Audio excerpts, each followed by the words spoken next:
প্রেজেন্টেশনের জন্য আমরা একটা ফরম্যাট দিয়ে দিব। আমরা বেসিক্যালি একটা বিজনেস রিপোর্ট করতে বলবো তোমাদেরকে। ওই বিজনেস রিপোর্টটা তোমরা প্রেজেন্টেশন আকারেই করবা। আগের সেমিস্টারে আমরা যেটা করেছিলাম সেটা হচ্ছে অ্যাসাইনমেন্টে আমরা বিজনেস রিপোর্ট দিয়ে দিয়েছিলাম। একটা আমরা আজকে এখন যেগুলো শিখবো যে বিজনেস অ্যানালাইসিসের টেকনিকগুলো, এই টেকনিকগুলো ইউজ করে একটা তোমাদের নতুন একটা বিজনেসের যে কোনো আইডিয়া হতে পারে, পুরনো বিজনেস হতে পারে, নো প্রবলেম। এরকম একটা বিজনেসের রিপোর্ট আমরা অ্যাসাইনমেন্টের জন্য দিয়েছিলাম। তো এবার যেহেতু অ্যাসাইনমেন্ট ওটা নাই, এবার জাস্ট প্রেজেন্টেশনটাই তোমরা রেডি করবা। তো প্রেজেন্টেশনটা আমরা ক্লাসেই নিব, একটা ক্লাসে আমাদেরকে নিতে হবে, যার ফলে তোমাদেরকে আমরা গ্রুপ করে দিব। গ্রুপ প্রেজেন্টেশন হবে, সিঙ্গেল প্রেজেন্টেশন করবো না। 2 জনের বা 3 জনের করে গ্রুপ করে দিব। তো তোমরা 2-3 জন মিলে প্রেজেন্টেশন রেডি করে ফেলবা। আর হচ্ছে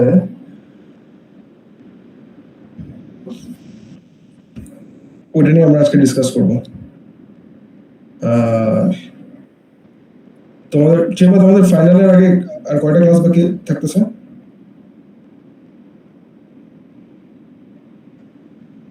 স্যার ফাইনালের আগে আপনি আর 4টা ক্লাস পাবেন আর কি।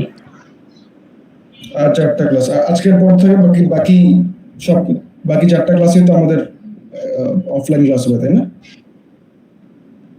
স্যার আজকে এবং স্যার আপনার 14 তারিখে একটা মানে অনলাইন ক্লাস আছে আর কি, 14 তারিখ শনিবারে আর কি। এই মানে আজকে একটা অনলাইন ক্লাস, 14 তারিখ শনিবারে অনলাইন ক্লাস, দেন আর কি অনলাইন ক্লাস শেষ। এরপর 28 তারিখ থেকে আর কি আপনি যে ক্লাসগুলো পাবেন আর কি, 4টাই ফিজিক্যাল ক্লাস। 14 তারিখ অনলাইন ক্লাস, মানে এই আজকে তো 10 তারিখ, তুমি 14 মার্চের কথা বলতেছো? হ্যাঁ জি স্যার, 14 মার্চের কথা বলছি। আচ্ছা ঠিক আছে, এরপরে হচ্ছে 4টা অফলাইন ক্লাস। জি স্যার। আচ্ছা 4টা অফলাইন ক্লাস হলে আমাদেরকে আমাদের শিডিউলটা আমরা এভাবে সাজাই যে ফার্স্ট যে অফলাইন ক্লাসটা, ওই ক্লাসে আমরা কুইজ নিয়ে নিব, ঠিক আছে? ওই ক্লাসে আমরা 2টা কুইজ নিয়ে নিব পরপর। তাহলে ওই ক্লাসের 2টা কুইজ দিলে আর খুব একটা বেশি সময় পাওয়া যাবে না। আর আমরা মিড টার্মের খাতা দেখাই দিলাম ওই ক্লাসে। আর হচ্ছে এরপরের ক্লাসে আমরা প্রেজেন্টেশনের জন্য রাখতে পারি, ঠিক আছে? এরপরের ক্লাসে আমরা প্রেজেন্টেশনের জন্য রাখতে পারি। আমাদের চ্যাপ্টার হচ্ছে গিয়ে 4টা ফাইনালে। স্যার হোপফুলি স্যার এই যে আমাদের আজকে একটা অনলাইন ক্লাস এবং 14 তারিখের অনলাইন ক্লাসে হয়তো 2টা চ্যাপ্টার শেষ হয়ে যাবে। হ্যাঁ, তাহলে আমাদের 2টা বাকি থাকবে, তো 2টার মধ্যে 2 দিনে 2টা পড়ে ফেলবো, ঠিক আছে? জি স্যার, আপনি স্যার তাহলে স্যার 28 তারিখে 2টা কুইজ এবং ওই মিড টার্মের খাতা দেখাই দিলেন এবং 4 তারিখে আর কি প্রেজেন্টেশনটা নিয়ে নিলেন। প্রেজেন্টেশনটা নিয়ে নিলাম, রাইট? ঠিক আছে, ওকে ঠিক আছে, তাহলে এই প্ল্যানটাই রাখি তাহলে।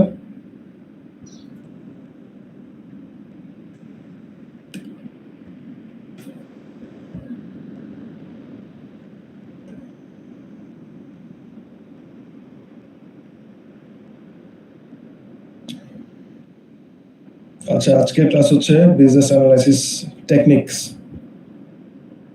কি কি টেকনিক ইউজ করে আমরা বিজনেস অ্যানালাইসিস করি বেসিক্যালি, তোমরা এটাকে মার্কেটিং অ্যানালাইসিসও বলতে পারো।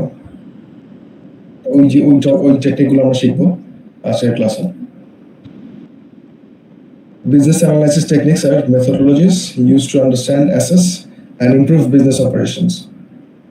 Common techniques include SWOT analysis. তোমরা SWOT analysis সম্পর্কে তো জানো সবাই, ধরে নিচ্ছি। SWOT analysis কি কি থাকে বলো তো? Strength, weakness, opportunity and threat. Right.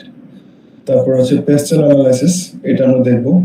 Business process modeling, BPM, ERRC, 6 thinking hats, the 5 whys, most একটা টেকনিকের নাম, মস্কো একটা টেকনিকের নাম, একটা আছে CATWOE, CATO। এই টেকনিকগুলো আমরা দেখবো আজকে। These techniques help in identifying problems, understanding requirements, and developing effective solution. ঠিক আছে, আসো আমরা পরের স্লাইডে যাই। There is SWOT analysis. SWOT analysis কি? এটা হচ্ছে একটা স্ট্র্যাটেজিক প্ল্যানিং টুল। কি কি বের করার জন্য, কি অ্যাসেস করার জন্য তোমার কোম্পানির কি কি স্ট্রেংথ আছে, তোমার কি কি উইকনেস আছে, তোমার অপরচুনিটিস কি, তোমার তুমি যে লাইনে ব্যবসা করো লাইনে তোমার অপরচুনিটিস কি, তোমার কি কি থ্রেট আছে of a business project or even a personal situation. তুমি কি শুধু বিজনেসের জন্য SWOT অ্যানালাইসিস করতে পারো? Not necessarily. তুমি SWOT অ্যানালাইসিস তোমার পার্সোনাল সিচুয়েশনের জন্য করতে পারো। It helps in understanding the current state and developing strategies for improvement or success. The core of the technique lies in identifying and analyzing these 4 key elements through a structured approach. মানে এই টেকনিকে আমরা এই যে 4টা কি element আছে, strength, weakness, opportunity and threat, এটা একটা স্ট্রাকচার্ড অ্যাপ্রোচের মাধ্যমে আমরা অ্যানালাইজ করে বের করতে পারবো। পরের স্লাইডে যাও। দেখো স্ট্রেংথে তাহলে কি থাকতেছে? Things your company does well অথবা things you do well, qualities that separate you from your competitors, এটা আমার strength. Internal resources such as skilled and knowledgeable staff, তোমার কোম্পানিতে তুমি কিছু ভালো ভালো তোমার কিছু কর্মচারী আছে, তাই না, ভালো ভালো কিছু কর্মকর্তা আছে, এটা হচ্ছে তোমার একটা একটা রিসোর্স। স্কিলড এবং নলেজেবল স্টাফ, এটা তোমার একটা ইন্টারনাল রিসোর্স, এটা তোমার একটা স্ট্রেংথ। তারপর কি বললো? Tangible assets such as intellectual property, capital, proprietary technologies etcetera. আচ্ছা, আমাকে এখন বলো তো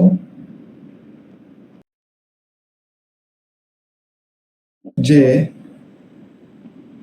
ক্যাপিটাল অ্যান্ড প্রোপ্রাইটারি টেকনোলজিস কি তোমরা তো বুঝছো? ক্যাপিটাল মানে তোমরা জানো, রাইট? বিজনেসের ক্যাপিটাল, তোমার ক্যাপিটাল বেশি হলে তোমার এটা একটা বড় স্ট্রেংথ, রাইট?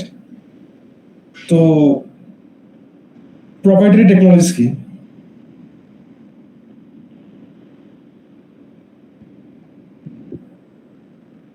প্রোপ্রাইটারি টেকনোলজি হচ্ছে গিয়ে যেই টেকনোলজিগুলো তোমার কোম্পানির নিজস্ব, সেগুলো হচ্ছে প্রোপ্রাইটারি টেকনোলজিস, রাইট? এবার আমাকে বলো intellectual property.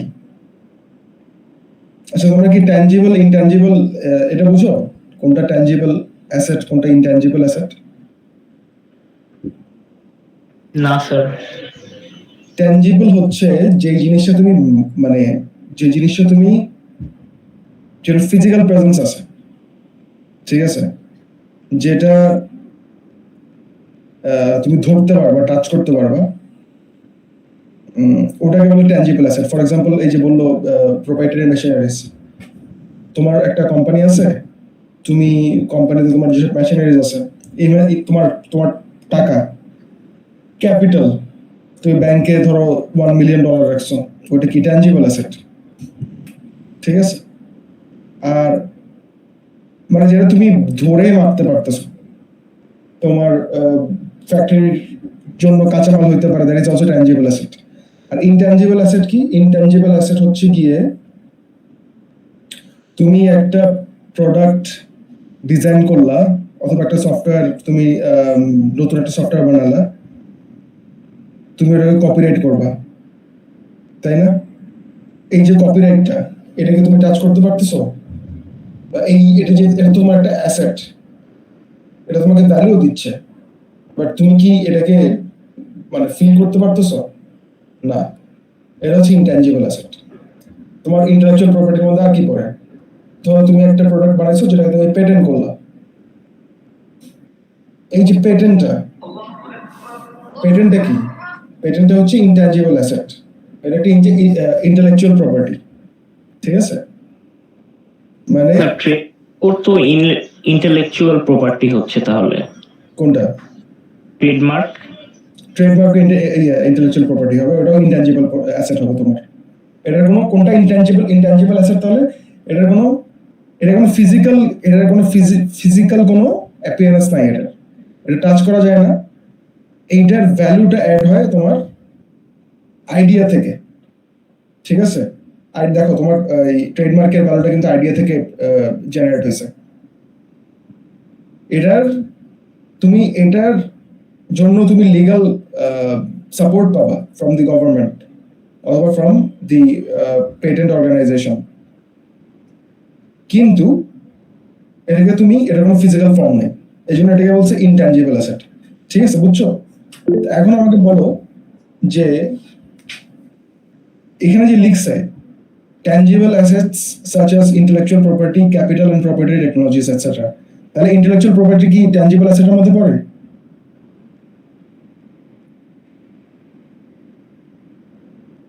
As per the slide. Sir এটা তো স্যার ইনট্যাঞ্জিবল Exactly. অ্যাসেটের মধ্যে পড়তে হয়। Exactly. Intellectual property টা intangible asset হবে, এটা tangible asset হবে না। সো তোমরা এটা মার্ক করে রাখো। tangible asset হবে capital, property, technologies, etc. ঠিক আছে? এখানে একটু ভুল দেয়া আছে। আচ্ছা, আমরা স্ট্রেংথ বুঝলাম। সিমিলারলি আমরা একটা ইন্ডিভিজুয়ালের জন্য, নট অনলি কোম্পানি, ইন্ডিভিজুয়ালের জন্য আমরা স্ট্রেংথ বের করতে পারি।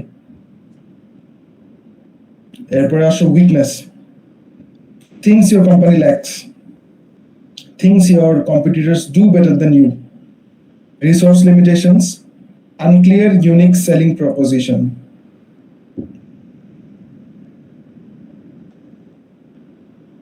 ইউএসপি বলে না, তোমরা নিশ্চয়ই দেখছো বা শুনছো। ইউএসপি মানে হচ্ছে ইউনিক সেলিং প্রপোজিশন।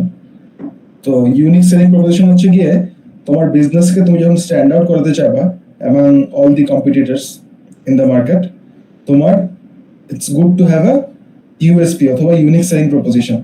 এটা থাকলে কি হবে? এর মানে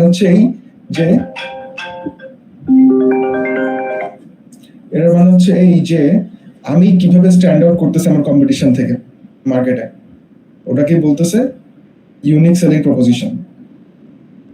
আচ্ছা, একটা মিনিট আমাকে একটু দাও, আমার একটা ফোন আসছে। হ্যালো।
আচ্ছা, তাহলে প্রত্যেকটা কোম্পানির একটা ইউএসপি থাকা উচিত, ইউনিক সেলিং প্রপোজিশন।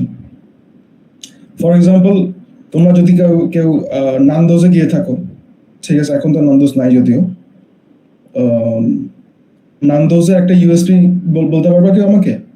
নান্দোজে একটা ইউনিক সেলিং প্রপোজিশন কি ছিল?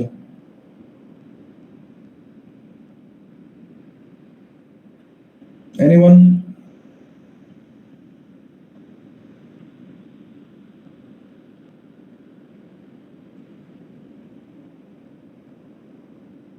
তোমরা কি খুব সুন্দর করে রোজা পালন করতেছো সবাই চুপচাপ? কেউ কথাটা তো বলবো না?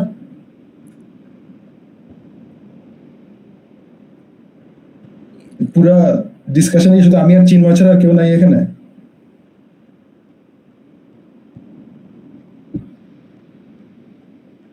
মানস স্যার এই কোম্পানির নাম শুনি নাই, মানে যেটা বলছেন। আচ্ছা, তুমি শুনো নাই, আর কেউ শুনে নাই? নান্দোস কেউ চিনে না?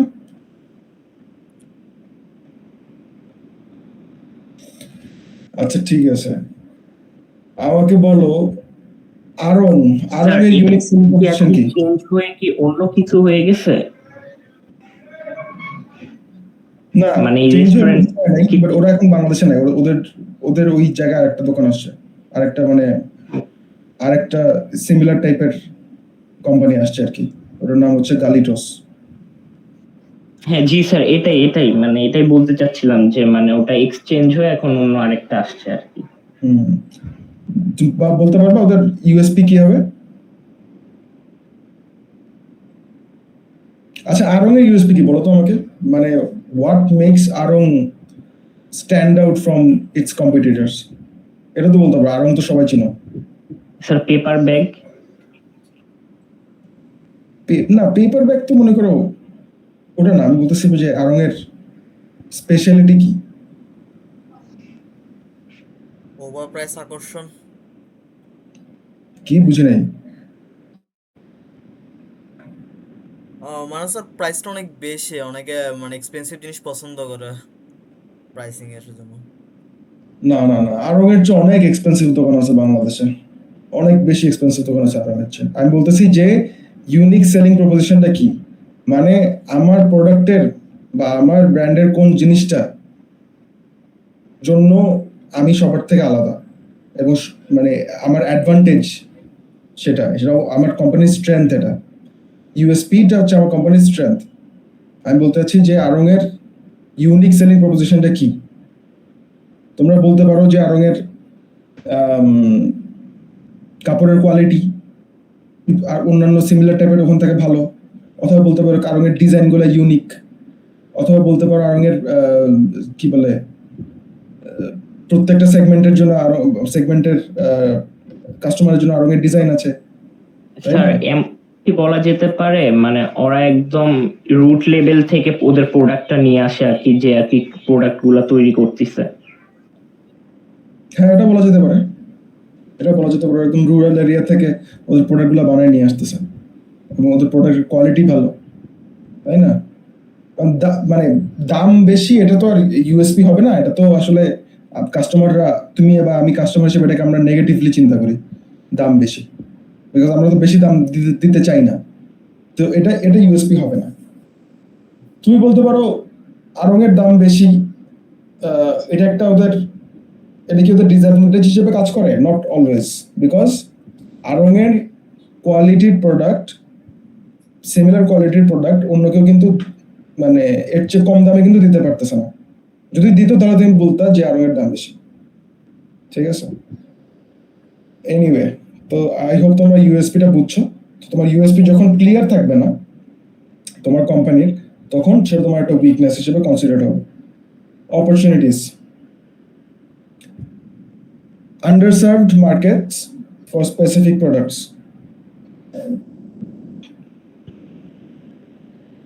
few competitors in your area, emerging need for your products or services, press/media coverage of your company. এগুলো হচ্ছে তোমার কোম্পানির জন্য opportunities. Underserved market for specific product মানে ধরো তোমরা ঢাকা থাকতেছো, আশুলিয়াতে তোমরা রেগুলার আসা যাওয়া করতেছো। আশুলিয়াতে তোমরা গিয়ে দেখলা যে ওখানে যে কোনো একটা প্রোডাক্ট ওরকম প্রেজেন্স নাই মার্কেটে। হ্যাঁ, এটা কি তোমরা আমার চেয়ে ভালো বলতে পারবা? ধরো একটা ভালো একটা ধরো ক্যাফে, তাই না? আমি যেটা দেখলাম যে তোমাদের ক্যাম্পাস এরিয়াতে আই থিঙ্ক টেস্টি ট্রিট ছাড়া আর কোনো কফির দোকান টোকান মনে হয় নাই। তো টেস্টি ট্রিটের কফি তো খুব একটা ভালো না। আমি জাস্ট এক্সাম্পল দিচ্ছি, আছে আরো তোমার কাছে বেটার এক্সাম্পল থাকতে পারে। সেই ক্ষেত্রে এটা কি একটা underserve market for coffee lovers, right? তো ইউনিভার্সিটির ছেলেপেলেরা কফি খায়, তো আসলে এতে তোমরা একটা ক্যাফে যদি কেউ দিতে পারে, আই থিঙ্ক এটা মানে ওর জন্য একটা গুড অপরচুনিটি হবে। Few competitors in your area, মানে এটা একটা অপরচুনিটিস বিকজ তোমার প্রোডাক্টের খুব একটা বেশি কম্পিটিটর নাই তোমার এরিয়াতে। Emerging need for your products or services. এখন রমজানে কি হয় দেখো, রমজানে তুমি তোমার তুমি যেই এলাকায় থাকো ওই এলাকায় তুমি দেখলা যে এই এলাকায় কোনো জুসের দোকান নেই, ঠিক আছে? সবাই তো জুস খেতে পছন্দ করে, সবাই থার্সি থাকে, রোজার পরে জুস খেতে চায়। তুমি তখন দেখলা যে আমি যদি একটা ইফতারের আগে আগে একটা জুসের কার্ড দিয়ে দিই, তাই না? আমার জুস তাদের সেল হয়ে যাবে, সবাই আমাকে চিনে, এখানে কোনো কম্পিটিশন নেই, এটার একটা নিড আছে, তাহলে এটা একটা গুড অপরচুনিটি বিজনেসের জন্য। প্রেস অথবা media coverage for your company, এটা এটা তোমরা একটু ভালো মতো দেখতেছো ইদানিং আজকাল সোশ্যাল মিডিয়াতে। ইনফ্লুয়েন্সারদেরকে দিয়ে তোমার বিভিন্ন জিনিসের প্রমোশন করায়। তো ওগুলো হচ্ছে অপরচুনিটিস। থ্রেট কি? Emerging competitors. ধরো চিন্ময় আজকে একটা রমজান উপলক্ষে একটা জুসের কার্ড দিল ওর এরিয়াতে, হ্যাঁ, ও বেচারা 3 দিন ঠিক মতো বিজনেস করতে পারলো না। আমাদের বাংলাদেশিরা যেটা করে, এই শান্ত এসে ওর পাশে বা ওর অপোজিটে আরেকটা কার্ড দিয়ে দিল, তাই না? তাহলে এই যে শান্ত নতুন কার্ডটা যেটা জুসের, ওটা হচ্ছে থ্রেট চিন্ময়ের জন্য। Changing regulatory environment. এখন ধরো আমি হচ্ছে গিয়ে ওই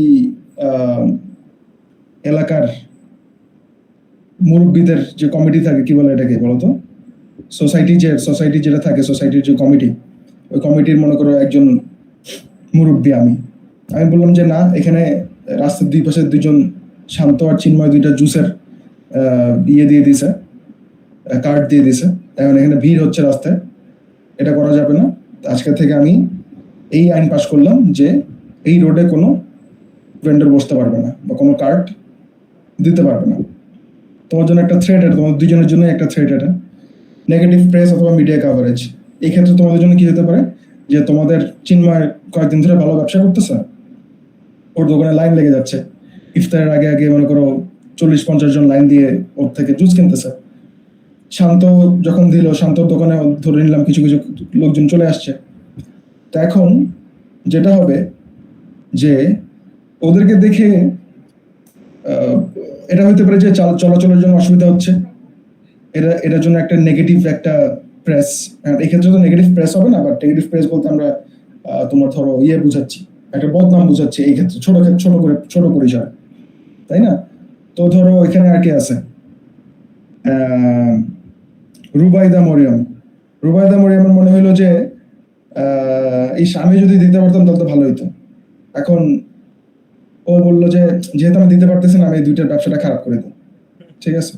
তো সে কি করবে, সে হচ্ছে গিয়ে কমিটির প্রেসিডেন্টের কাছে যাবে, গিয়ে বললো যে দেখেন, এটা আমাদের এলাকার এনভায়রনমেন্ট খারাপ করতেছে, বাইরের পোলাপাইন এসে এখানে আড্ডা দিচ্ছে, জুস খাওয়ার নামে ওরা এখানে টাইম স্পেন্ড করতেছে। তাহলে এটা একটা নেগেটিভ প্রেস বা মিডিয়া কাভারেজ হলো, তো এটা তোমার জন্য একটা threat. Changing customer attitudes towards your company. এখন ধরো যে শান্ত আর চিন্ময় দুজনের স্টল আছে, রাইট? তো চিন্ময় হচ্ছে শান্তর জুসের কার্টের নামে উল্টাপাল্টা বদনাম করে, যে এই যে শান্ত তো উল্টাপাল্টা প্রোডাক্ট দেয়, হ্যাঁ, খুব বাজার থেকে খোলা চিনি এনে দেয়, আমি আপনাদেরকে একদম প্যাকেটের চিনি দিচ্ছি, তাই না? শান্ত আবার চিন্ময় সম্পর্কে বলতেছে যে না, চিন্ময় তো লোক ভালো না, হ্যাঁ, সে হচ্ছে গিয়ে ইয়ে ইউজ করতেছে, ওয়ান টাইম কাপগুলো ডাব 2বার করে ইউজ করতেছে, তাই না? কত কিছু বলা যায়। তাহলে দুইজনের সম্পর্কেই ব্যাড মাউথিং করে কাস্টমারের অ্যাটিটিউড চেঞ্জ করে দেওয়া, এগুলো তো রিয়েল লাইফে হয়। এগুলো হচ্ছে থ্রেট ফর ইউর কোম্পানি। এই সেম জিনিসগুলো বড় বড় কোম্পানিতেও হয়, ঠিক আছে? এখন আসো পরের স্লাইডে, ইন্টারনাল অ্যানালাইসিস। তো যে কোনো কোম্পানির শর্ট অ্যানালাইসিস করতে গেলে স্ট্রেংথ এবং উইকনেস হবে ইন্টারনাল অ্যানালাইসিস, আর এক্সটার্নাল অ্যানালাইসিস কি হবে? Opportunities and threats. কেন বলো তো আমাকে এটা, চিন্ময়? স্ট্রেংথ এন্ড উইকনেস কেন ইন্টারনাল, আর বাকি দুটো কেন এক্সটার্নাল? স্যার স্ট্রেংথ মানে আমার অ্যাকচুয়াল আর কি পজিটিভ অ্যাট্রিবিউট যেগুলো আর কি সেগুলো আর কি আমি সবার সামনে আর কি রিপ্রেজেন্ট করতেছি আর কি, এবং এগুলোর এগেনস্টে যেগুলো আমার মানে ফল্ট বা উইকনেস আর কি ওগুলো তো আমার মধ্যেই থাকতেছে আর কি, মানে এটা আমি ইমপ্রুভ করতে পারবো আর কি এই কারণে।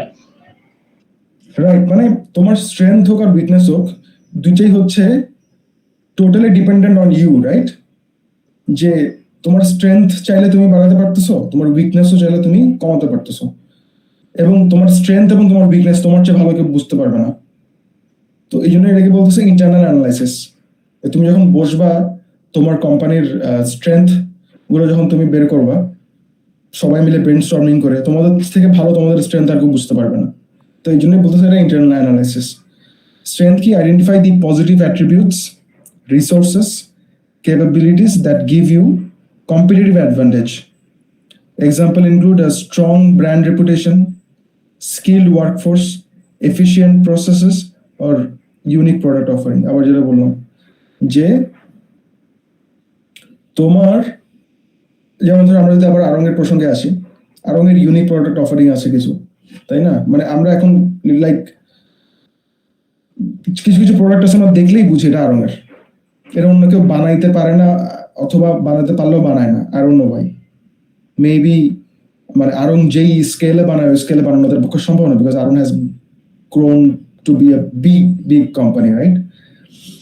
তারপরে তুমি যদি ওই ইয়েতে যাও, গুলশান আরঙে যাও, অথবা ইনফ্যাক্ট যে কোনো আরঙেই যাও, তুমি দেখবা যে ওদের কি খুব সুন্দর করে একটা বসার প্লেস থাকে, খাবারের প্লেস থাকে, রাইট? এভরিওয়ান মানে ওখানে যারা শপিং করতে যায় দে সিম টু এনজয়, তাই না? মানে they spend a good time. এগুলো হচ্ছে স্ট্রেংথ, এগুলো হচ্ছে unique product offering, skilled workforce, efficient process, এগুলো সবই একটা কোম্পানির স্ট্রেংথ। উইকনেস কি? Identify the negative aspects or limitations that hinder performance. তোমার কোম্পানির প্রফিট কমায় দিচ্ছে, অথবা তোমার তোমার যে প্রোডাক্ট সেটার পারফরমেন্স কমায় দিচ্ছে, এই জিনিসগুলো হচ্ছে তোমার কোম্পানির উইকনেস। এক্সাম্পল কি? Lack of resources, outdated technology, poor customer service, or high employee turnover. High employee turnover মানে কি? মানে হচ্ছে গিয়ে এই কোম্পানিতে এমপ্লয়িরা বেশি দিন থাকে না। এটা কিন্তু একটা কেপিআই, কেপিআই মানে কি পারফরমেন্স ইন্ডেক্স।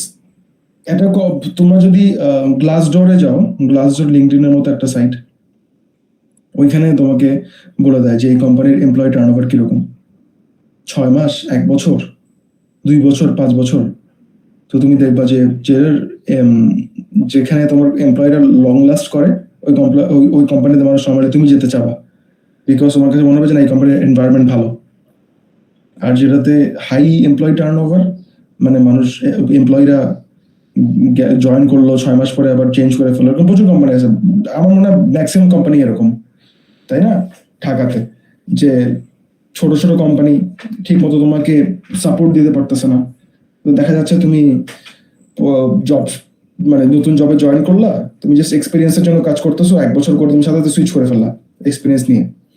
তুমি ওখানে ঢুকে দেখবা যে বড় বড় পজিশন গুলো তো সেম অবস্থা, কয়েক মাস কাজ করে করে মানুষ পালাচ্ছে। এটা হচ্ছে হাই এমপ্লয়ি টার্নওভার, এটা হচ্ছে একটা কোম্পানির weakness.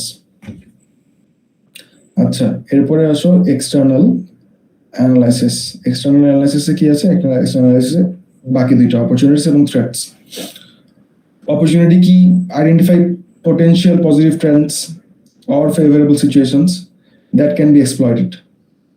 Examples include emerging markets, changing customer preferences, new technologies, or favorable government regulation. তাই না? এই যে আমরা যে মানে অনেক বছর ধরে শুনতেছি যে বাংলাদেশে পেপ্যাল আসবে, পেপ্যাল আসবে, পেপ্যাল আসবে। বাংলাদেশে যদি পেপ্যাল আসে, তোমাদের মতো অনেকেই হচ্ছে গিয়ে যারা ফ্রিল্যান্সিং এর কাজ করে ওদের জন্য একটা বিগ অপরচুনিটি এটা। ইনফ্যাক্ট যারা ফ্রিল্যান্সের কোম্পানি খুলছে ওদের জন্য বড় অপরচুনিটি। মেবি ওরা ওই অপরচুনিটিটা দেখে যদি গভর্নমেন্ট থেকে একটা অ্যাসুরেন্স পায় যে উইদিন মানে একদম একটা সলিড ডেট পায় যে বাই এপ্রিল 1 আমরা পেপ্যাল আসতেছে, আমরা একটা পেপ্যালের সাথে আমরা একটা অফিসিয়াল চুক্তিও করে ফেলছি, গভর্নমেন্ট যদি বলে এরকম কিছু, তো তুমি যদি being a entrepreneur, being a owner of a company, তুমি যদি এটা দেখো, তোমার জন্য একটা বড় অপরচুনিটি, তুমি হয়তো তোমার এই লাইনে আরো বেশি টাকা ইনভেস্ট করবা, তাই না? তাহলে এটা একটা favourable government regulation. Changing customer preference, এটা তোমরা বুঝতেছো, customer preference over time change হয়। এই জন্য তোমরা দেখবা যে কিছুদিন পর পরই ফেসবুক হচ্ছে গিয়ে ওদের কিছু কিছু বাটন সরায় দেয়, অথবা ওরা হচ্ছে গিয়ে ওই যে ইউজেবিলিটি থাকে না, কি বলে এটাকে, ডিজাইন ইউজেবিলিটি, এগুলো নিয়ে কিন্তু ওদের আলাদা টিম আছে, ওরা এটা নিয়ে গবেষণা করে। তো ইন্টারফেস ইউজেবিলিটি বলে এটাকে। তো ইন্টারফেসটা কিভাবে বেটার করা যায় এটা নিয়ে ওরা রেগুলারলি চিন্তা করে। তো কাস্টমার প্রেফারেন্স অনুযায়ী ওরা চেঞ্জ করে থাকে on regular basis. Emerging markets, emerging market, বাংলাদেশে এখন ইমার্জিং মার্কেট কিসের বলো তো? মানে কোন জিনিসটা খুব ট্রেন্ডি এখন বাংলাদেশে? এনিওয়ান? বাংলাদেশের ইমার্জিং ট্রেন্ড কি এখন প্রোডাক্ট বেস প্রোডাক্টের জন্য?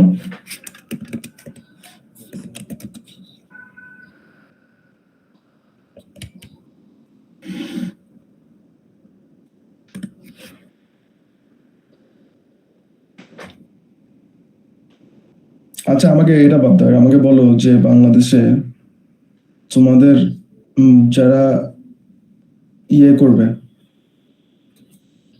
তোমাদের ছোট ভাই বোন যারা হচ্ছে নতুন করে ইউনিভার্সিটিতে ভর্তি হবে, এইচএসসি দিল মাত্র, ওদের কাছে কোন সাবজেক্টের ডিমান্ড বেশি?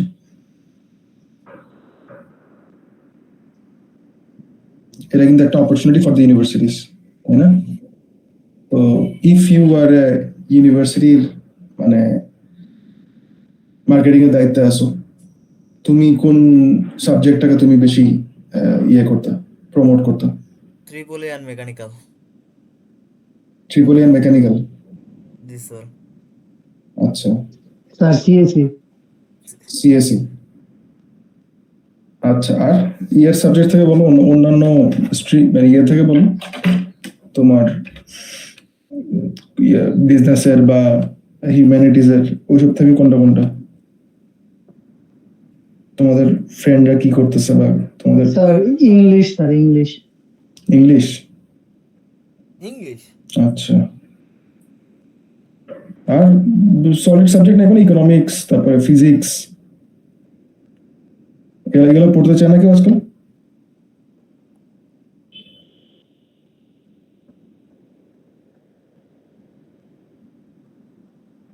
Organic subject sir organic subject বাংলাদেশে অপরচুনিটি কম। অপরচুনিটি কম? জি স্যার। ঠিক আছে, তাহলে আমরা কি বুঝলাম যে তোমরা যদি এখন তোমাদের ইউনিভার্সিটির জন্য কোনো সাবজেক্টের প্রমোশন করো, তোমরা কি করবে? তোমরা করবে হচ্ছে গিয়ে ট্রিপল ই, সিএসসি, তারপর মেকানিক্যাল, তারপর এদিক থেকে করবো হচ্ছে গিয়ে ইংলিশ, এইসব। তো এটা হচ্ছে ইমার্জিং মার্কেট বা ইমার্জিং ট্রেন্ড, তাই না? এটা হচ্ছে গিয়ে হতে পারে ইউনিভার্সিটির জন্য অপরচুনিটি, যে এই ট্রেন্ডের যদি আমরা ইনভেস্ট করি তাহলে আমাদের ভালো ব্যবসা হবে। থ্রেট কি? Identify potential negative factors or challenges that could hinder success. Examples include increased competition, economic downturns, changing regulations or technological disruptions. এখন ধরো তোমাদের ইউনিভার্সিটির কথা যদি চিন্তা করি আমরা, আবার তোমাদের জন্য ইনক্রিজড কম্পিটিশন ডেফিনেটলি একটা থ্রেট। তোমাদের ইউনিভার্সিটি এরিয়াতে বেশ কয়েকটা ইউনিভার্সিটি আছে, তাই না? সিটি ইউনিভার্সিটি, ওটার নাম কি জানো আমাদের পাশেরটা? সিটি না? জি স্যার। জি স্যার। সিটি ইউনিভার্সিটি আছে, তারপরে আরো কয়েকটা আছে না ইউনিভার্সিটি? স্যার ইস্টার্ন আছে, মানারত আছে। Right right. তো এই ইউনিভার্সিটি গুলা কিন্তু একটা থ্রেট ফর ড্যাফোডিল, মানে ড্যাফোডিলের বিজনেস অ্যাসপেক্টে যদি চিন্তা করি, বিকজ ওরাও চায় ড্যাফোডিল স্টুডেন্ট নিতে, ড্যাফোডিলও চায় ওদের স্টুডেন্ট নিতে। সো এটা একটা থ্রেট, এটা একটা কম্পিটিশন। তারপর কি আছে?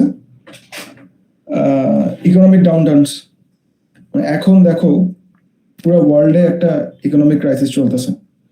তেলের দাম অসম্ভব বেশি, যার ফলে তোমার জিনিসপত্রের দাম বেড়ে যাচ্ছে বা বেড়ে যাবে আস্তে আস্তে, যদি এই যুদ্ধটা অনেকদিন লাস্ট করে তাহলে তাহলে আমাদের সবার উপরেই একটা ইম্প্যাক্ট করবে ইকোনমিক্যালি। তোমাদের মধ্যে যারা এক্সপেক্ট করতেছিল যে বের হয়ে একটা চাকরি করবা 30,000 টাকার, করে তুমি একটা বাইক কিনবা ফর এক্সাম্পল, অথবা whatever, একটা আলাদা বাসা নিয়ে থাকবা, এখন যেহেতু সবকিছু দাম বেড়ে যাচ্ছে তোমাকে ওইটা রিথিঙ্ক করতে হবে, রাইট? তোমাদের ছোট ভাই বোন যারা আছে, যারা ইউনিভার্সিটিতে ভর্তি হতে চাইছে, ওরা দেখবে যে না, আমার তো অন্যান্য এক্সপেন্স এত বেড়ে গেছে যে আমার এই ইউনিভার্সিটিতে এখন ঢুকা হবে না, অথবা এই বছর আমি ঢুকতে পারবো না, তাই না? অথবা আমি ড্যাফোডিলে ঢুকতে চাইছিলাম, আমি এখন ড্যাফোডিল ঢুকতে পারবো না, আমি এখন ইয়েতে ঢুকবো, সিটিতে ঢুকবো বা ইস্টার্নে ঢুকবো। তার মানে জাস্ট কম্পিটিশনই is not a threat for Daffodil University to obtain students, also economic downturns, এটাও অনেক খারাপভাবে তোমার এফেক্ট করে ইউনিভার্সিটিকে। So it is also a threat. Changing regulations, changing regulation কি হতে পারে? ধরো বাংলাদেশের এখন চেঞ্জ করে দিল, শিক্ষা মন্ত্রণালয় থেকে নতুন রুল করে দিল যে কি হতে পারে বলতো, যে ফর এক্সাম্পল যাদের সিজিপিএ এসএসসি এবং এইচএসসি তে দুইটা মিলায় 4 এর কম, হ্যাঁ মানে 4+4 8, আউট অফ 10 এ 8 অ্যান্ড অ্যাবাভ, ঠিক আছে, ওরাই they are only eligible for higher study, মানে ইউনিভার্সিটিতে পড়ার জন্য জাস্ট ওরাই এলিজিবল হবে। 8 এর নিচে যাদের জিপিএ, ইন্ডিভিজুয়ালি 4 এর নিচে যাদের GPA, they will not be eligible to participate in the university study অথবা in the higher study। তোমাকে করতে হলে বিদেশে চলে যেতে হবে, অথবা তোমাকে করতে হলে তোমাকে ইয়েতে চলে যেতে হবে, কি বলে এটাকে বলো তো, টেকনিক্যাল লাইনে চলে যেতে হবে, ভোকেশনাল লাইনে চলে যেতে হবে। ধরো এরকম একটা নিয়ম আসলো। তো এই ইউনিভার্সিটি বলতে আমি জাস্ট প্রাইভেট পাবলিক ইউনিভার্সিটি বোঝাচ্ছি না, আমি ইউনিভার্সিটি লেভেলে সবকিছু বোঝাচ্ছি। ধরো তোমার এই ডিগ্রি কলেজগুলা, অথবা থাকে না ইউনিভার্সিটি কলেজগুলো, ওইসব সবকিছু। এইটা যদি হয়, এটা একটা ম্যাসিভ একটা রেগুলেশন চেঞ্জ, তখন প্রত্যেকটা ইউনিভার্সিটি চিন্তা করবে কিভাবে আমি আমার বিজনেস ধরে রাখবো, তাই না? বিকজ অবভিয়াসলি মানে ভালো সিজিপিএ স্টুডেন্টই কম, খারাপ সিজিপিএ স্টুডেন্টই বেশি, তাই না? এটাই তো নর্মাল, এটা তো পিরামিডের মতো। জিপিএ 5 সবচেয়ে কম পায়, 4 তারপরে পায়, তারপরে 3 পায়, তাই না? এরকম করেই তো পায়। সো এরকম changing regulation can be a threat for your business, এই ক্ষেত্রে for your university. Technological disruption, ধরো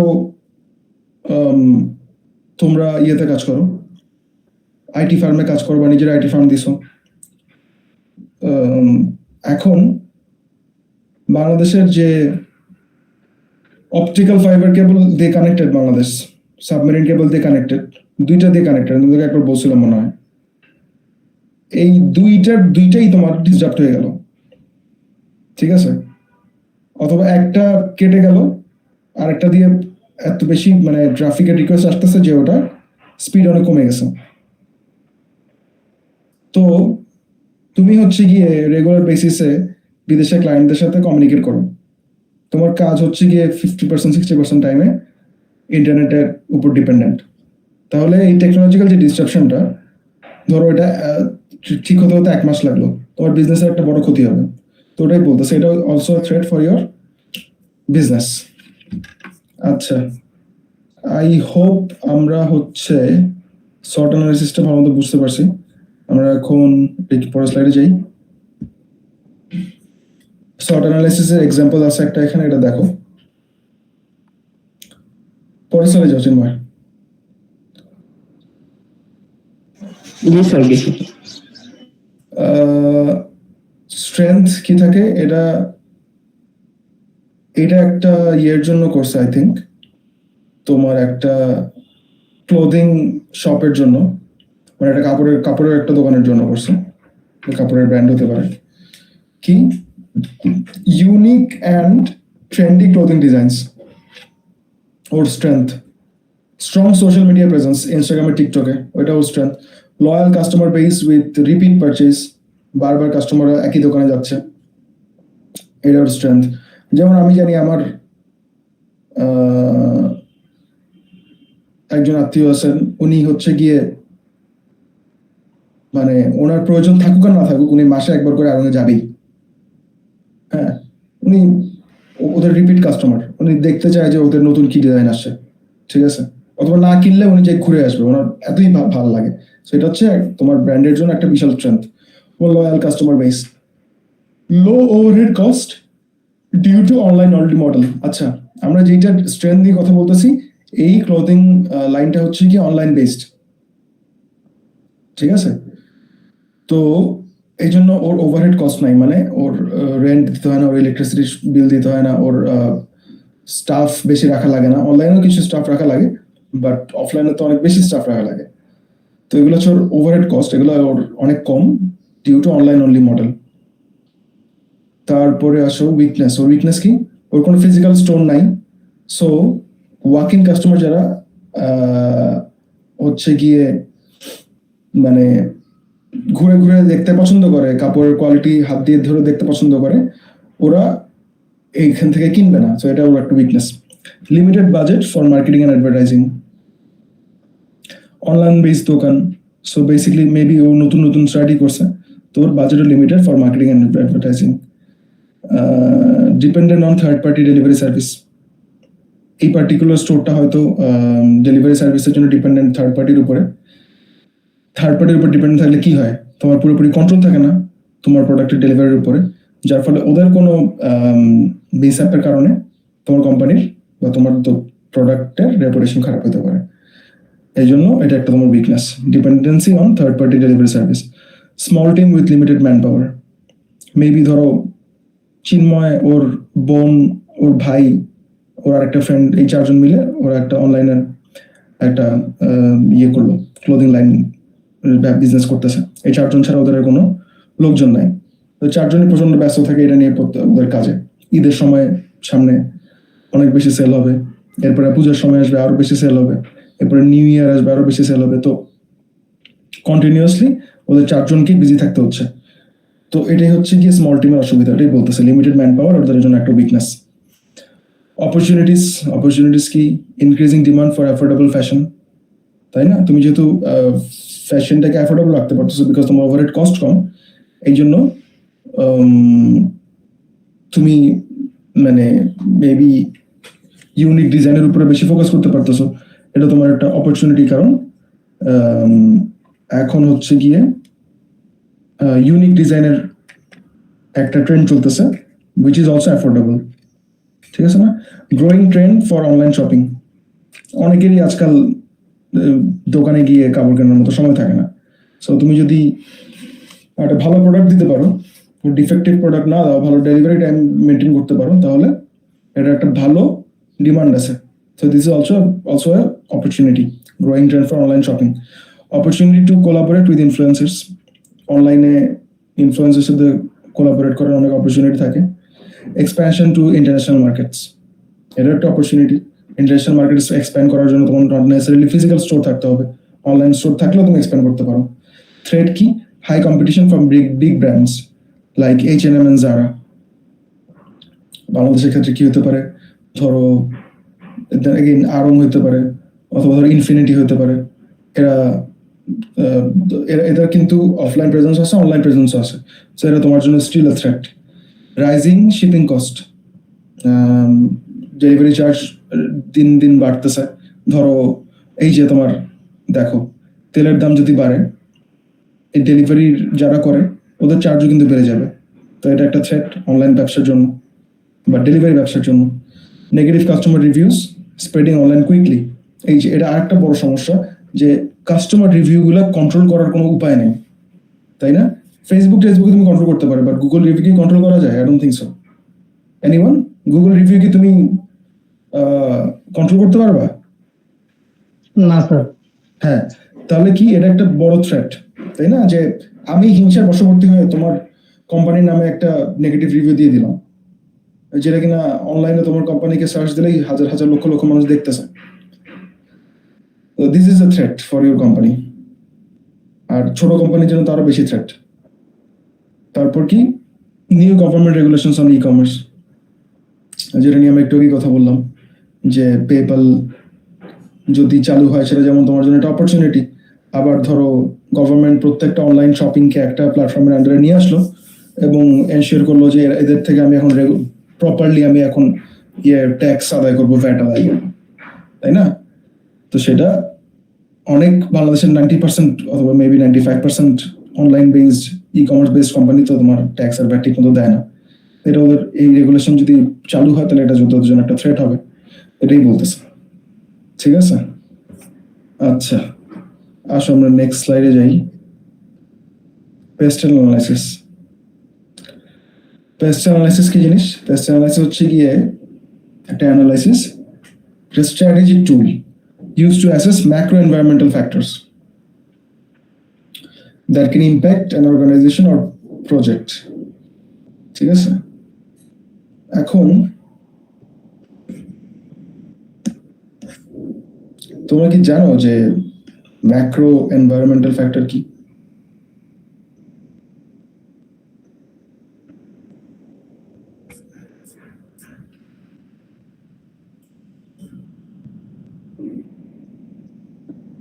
Anyone?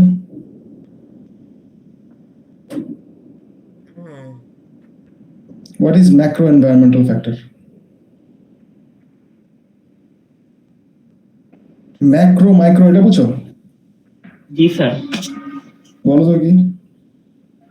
স্যার ম্যাক্রো হলো স্যার মানে বড় রকমের কোনো অর্গানাইজেশন বা এই টাইপের ইয়াকে বোঝানো হচ্ছে আর কি। না, অর্গানাইজেশন না, ম্যাক্রো হচ্ছে কি বড় পরিসরে যেটা হয় সেটাকে ম্যাক্রো বলে, আর যেটাকে ছোট পরিসরে হয় সেটাকে মাইক্রো বলে। যেমন বলে না যে মাইক্রো ফাইন্যান্স, তারপরে মাইক্রো ইকোনমিক্স। যেমন ডক্টর ইউনুস কি করে, উনি মাইক্রো ইকোনমিক্স প্র্যাকটিস করে কিন্তু উনি, তাই না? উনি হচ্ছে গিয়ে স্মল লোন দেয়, বড় লোন কিন্তু উনি দেয় না, এবং কাদেরকে দেয়? একদম প্রান্তিক মানুষকে দেয়। সেটা হচ্ছে গিয়ে মাইক্রো ইকোনমিক্স এর একটা এক্সাম্পল। আর এখানে বলতেছে ম্যাক্রো এনভায়রনমেন্টাল ফ্যাক্টর, মানে বড় বড় ফ্যাক্টর যেগুলো তোমার বিজনেসকে এফেক্ট করে, যেগুলোর উপর তোমার ডিরেক্ট কোনো কন্ট্রোল থাকে না। যেমন সর্ট অ্যানালাইসিসের প্রত্যেকটা জিনিসের উপর তোমার ডিরেক্ট কন্ট্রোল থাকে, তার মানে ওগুলোকে আমরা micro economic factor, micro environmental factor বলতে পারি।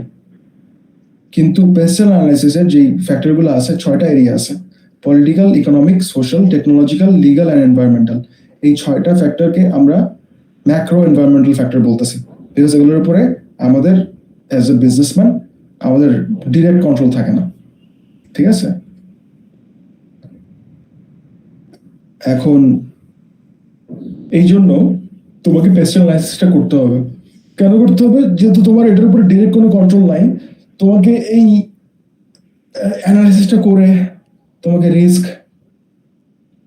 রিস্কটা বুঝতে হবে, ব্যবসার কি কি অপরচুনিটি আছে সেটা বুঝতে হবে, এবং কোন স্ট্র্যাটেজি তুমি ফলো করবা, কোন ডিরেকশনে তোমার বিজনেসকে নিবা সেটা বুঝতে হবে। এই জন্য তোমাকে পেস্ট অ্যানালাইসিসটা করতে হবে। আচ্ছা, পেস্ট অ্যানালাইসিসের ফার্স্ট ফ্যাক্টরটা কি? Political factor. পলিটিক্যাল ফ্যাক্টরে কি কি থাকে? ধরো গভর্নমেন্ট পলিসি থাকে। গভর্নমেন্ট পলিসি আমরা অলরেডি কথা বলে ফেলছি। পলিটিক্যাল স্টেবিলিটি থাকে, বাংলাদেশে মোটামুটি এখন একটা স্টেবল গভর্নমেন্ট আছে, এর আগে গভর্নমেন্টটা স্টেবল ছিল না, দ্যাটস ওয়াই তার যে বিজনেস অর্গানাইজেশনগুলো অনেক প্যানিক করতেছিল। তোমরা ইফ ইউ গাইজ মানে আর ওয়ার মানে connected with the business leaders অথবা বড় বড় বিজনেস প্রতিষ্ঠানের সাথে, সবাই কিন্তু ওয়ারিড ছিল যে বাংলাদেশের নেক্সট কি হতে যাচ্ছে। যার ফলে কি হচ্ছিল, পলিটিক্যাল ইনস্টেবিলিটির কারণে বাংলাদেশে বড় বড় ইনভেস্টমেন্ট আসতেছিল না, বাংলাদেশের বিজনেসম্যানরা টাকা পয়সা বের করতেছিল না, টাকা নিয়ে বসেছিল, তার মানে ইকোনমিক অ্যাক্টিভিটি কমে গেছিল। তো পলিটিক্যাল ফ্যাক্টরস ভেরি ইম্পর্টেন্ট এই অ্যানালিসিস করা। ট্যাক্সেশন রুলস, নতুন ট্যাক্সের রুল হলে ওটাও একটা পলিটিক্যাল ফ্যাক্টর, ওটাও এফেক্ট করে বিজনেস অর্গানাইজেশনদেরকে। তারপরে কি আর কি আছে? ট্রেড রেগুলেশন আছে, লেবার ল আছে, ইম্পোর্ট এক্সপোর্ট রুল আছে, তাই না? এগুলো সব পলিটিক্যাল ফ্যাক্টর। এরপরে ইতে হচ্ছে ইকোনমিক ফ্যাক্টর। ইকোনমিক ফ্যাক্টরে কি আছে? একটা কোম্পানির ইকোনমিক গ্রোথ যদি ভালো হয় তাহলে মানুষের ক্রয় ক্ষমতা বাড়ে, তাই না? সেটা তোমার বিজনেসের জন্য ভালো। ইনফ্লেশন ইনফ্লেশন মানে কি? ইনফ্লেশন মানে হচ্ছে মূল্য বৃদ্ধি, রাইট? ইনফ্লেশন হলে মানুষ কেনা কমায় দেয়। ইনফ্লেশন মানে কি? মূল্য বৃদ্ধি। ইনফ্লেশন মানে তো কি বলে এটাকে, মূল্যস্ফীতি। ইনফ্লেশন মানে হচ্ছে মূল্যস্ফীতি, মানে সবকিছুর দাম স্ফীত হয়ে গেছে, দাম বেড়ে গেছে। তো মূল্যস্ফীতি হলে কি হয়? মানুষের ক্রয় ক্ষমতা কমে যায়, তাই না? তো ওটা হচ্ছে একটা ইকোনমিক্যাল ফ্যাক্টর। তারপরে আনএমপ্লয়মেন্ট, দেশে যদি আনএমপ্লয়মেন্ট বেড়ে যায়, ওটা একটা ইকোনমিক্যাল ফ্যাক্টর, মানুষের ক্রয় ক্ষমতা কমে যাবে। এক্সচেঞ্জ রেটস একটা হতে পারে, তোমার ডলারের রেট বেড়ে যাওয়ার সাথে সাথে কিন্তু মানুষের ক্রয় ক্ষমতা কমে যায়। তোমার টাকার এগেনস্টে ডলার রেট যখন বেড়ে গেছে তখন মানুষের ক্রয় ক্ষমতা কমে গেছে।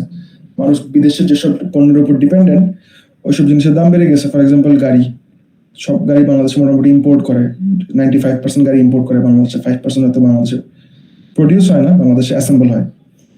তো এনিওয়ে, প্রত্যেকটার জন্যই তো তোমাকে হাই ভ্যালু দিতে হচ্ছে, ডলারের বিপরীতে অনেক বেশি টাকা দিতে হচ্ছে। তার মানে কি দাঁড়ালো? এটা একটা ইকোনমিক ফ্যাক্টর যেটা তুমি কনসিডার করতে হবে। পারচেজ পাওয়ার কমে যাচ্ছে যদি এসব এক্সচেঞ্জ রেট বেড়ে যায় তাহলে, তাই না? এরপরে পি গেল, ই গেল, এস সোশ্যাল ফ্যাক্টর। সোশ্যাল ফ্যাক্টরে কি থাকে? পপুলেশন, ডেমোগ্রাফিক থাকে, তাই না? মানে তোমার বিজনেসটা তুমি কোন ডেমোগ্রাফিতে করতে চাও? ধরো তুমি মুন্সিগঞ্জে যেই জিনিস চিন্তা করে, যে সোশ্যাল ডেমোগ্রাফিক চিন্তা করে তুমি বিজনেস করতে পারবা, ঢাকাতে তুমি সেটা করতে পারবা না, তাই না? ওটাই ওটাই বলতেছে লাইফস্টাইল চেঞ্জ। মানুষের লাইফস্টাইল চেঞ্জ হওয়ার সাথে সাথে তোমার বিজনেসের ফর্মও চেঞ্জ করতে হবে। এডুকেশন লেভেলস, আগে তুমি যেই কি বলে এটাকে, এডুকেশন লেভেলের মানুষকে টার্গেট করে তুমি বিজনেস করতে পারতো, এখন সেটা করতে পারবে না, বিকজ সবার এডুকেশন লেভেল অনেক বাড়ছে। যার ফলে কি হয়েছে, তুমি তোমাদের আমাদের দেশের অ্যাড গুলো দেখলেই বুঝবা।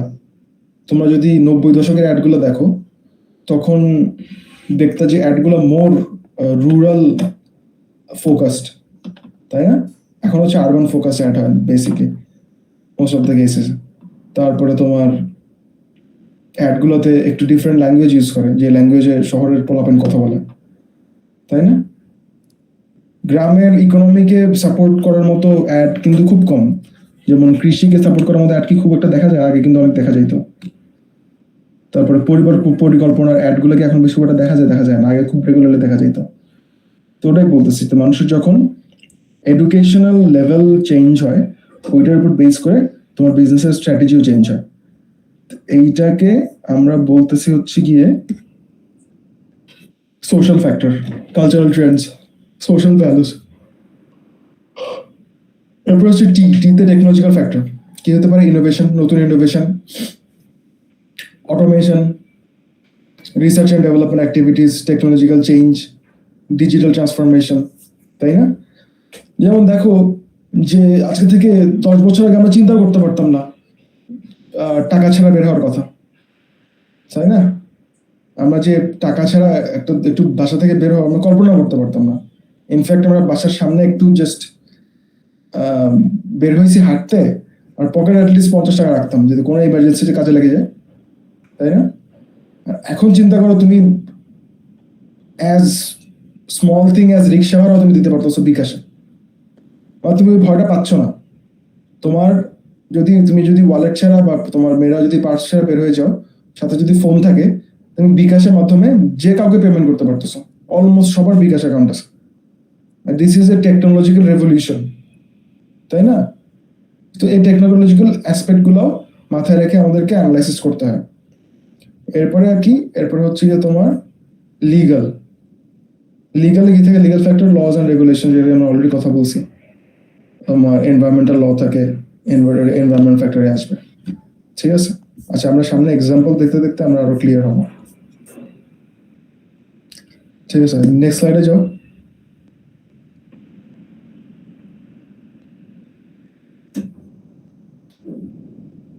আচ্ছা, এটা নিয়ে আমরা বলছি অলরেডি। তারপর চলে যাও।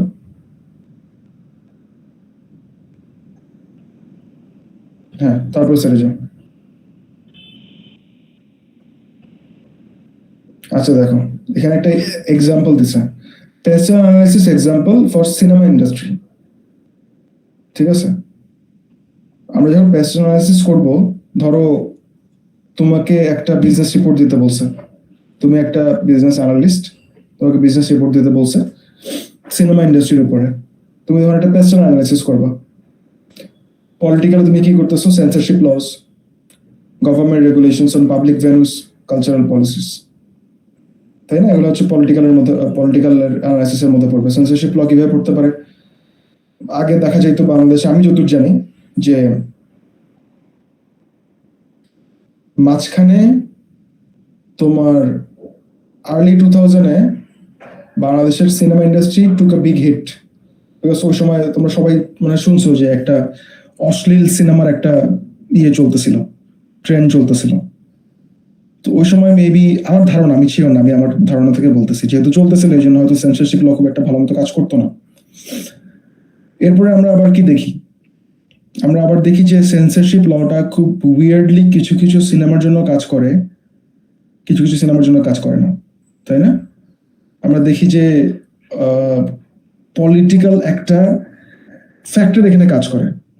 মানে বিগত সরকারের আমল আমরা কি দেখছি, মানে যে অনেক মুভি তাদের পলিটিক্যাল ব্যাকআপের কারণে বা তাদের প্রোডাকশন টিমের পলিটিক্যাল সাপোর্ট ছিল, এই কারণে সেন্সরশিপ লতে তারা পড়ে নাই।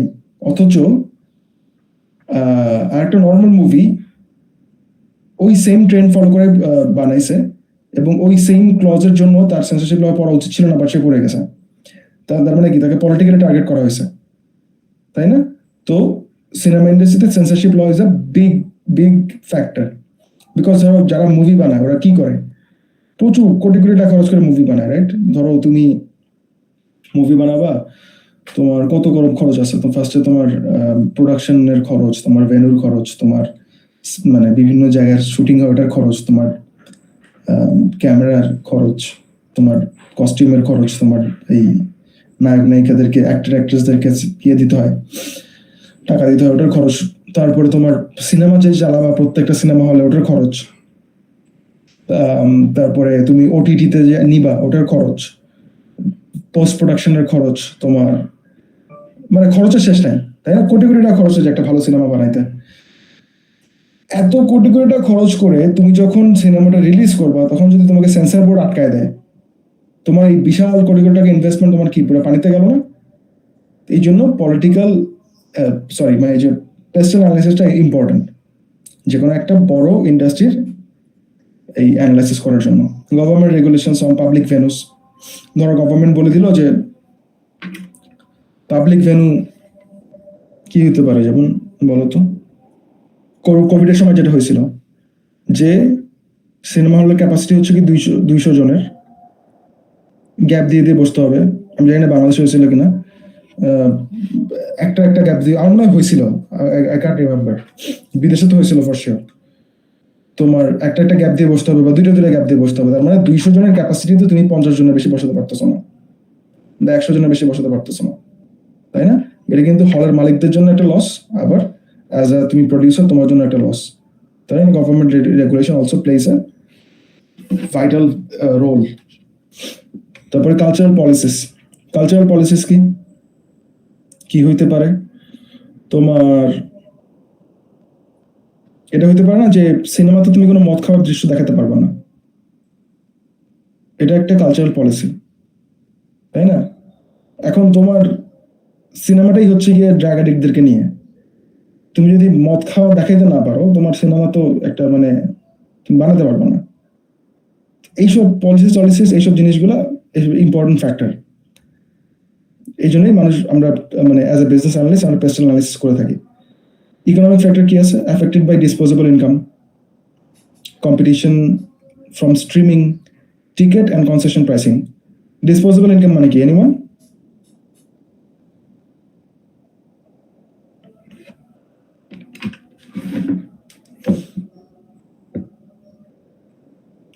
এনিওয়ান? একটু পার্টিসিপেট করো ক্লাসে।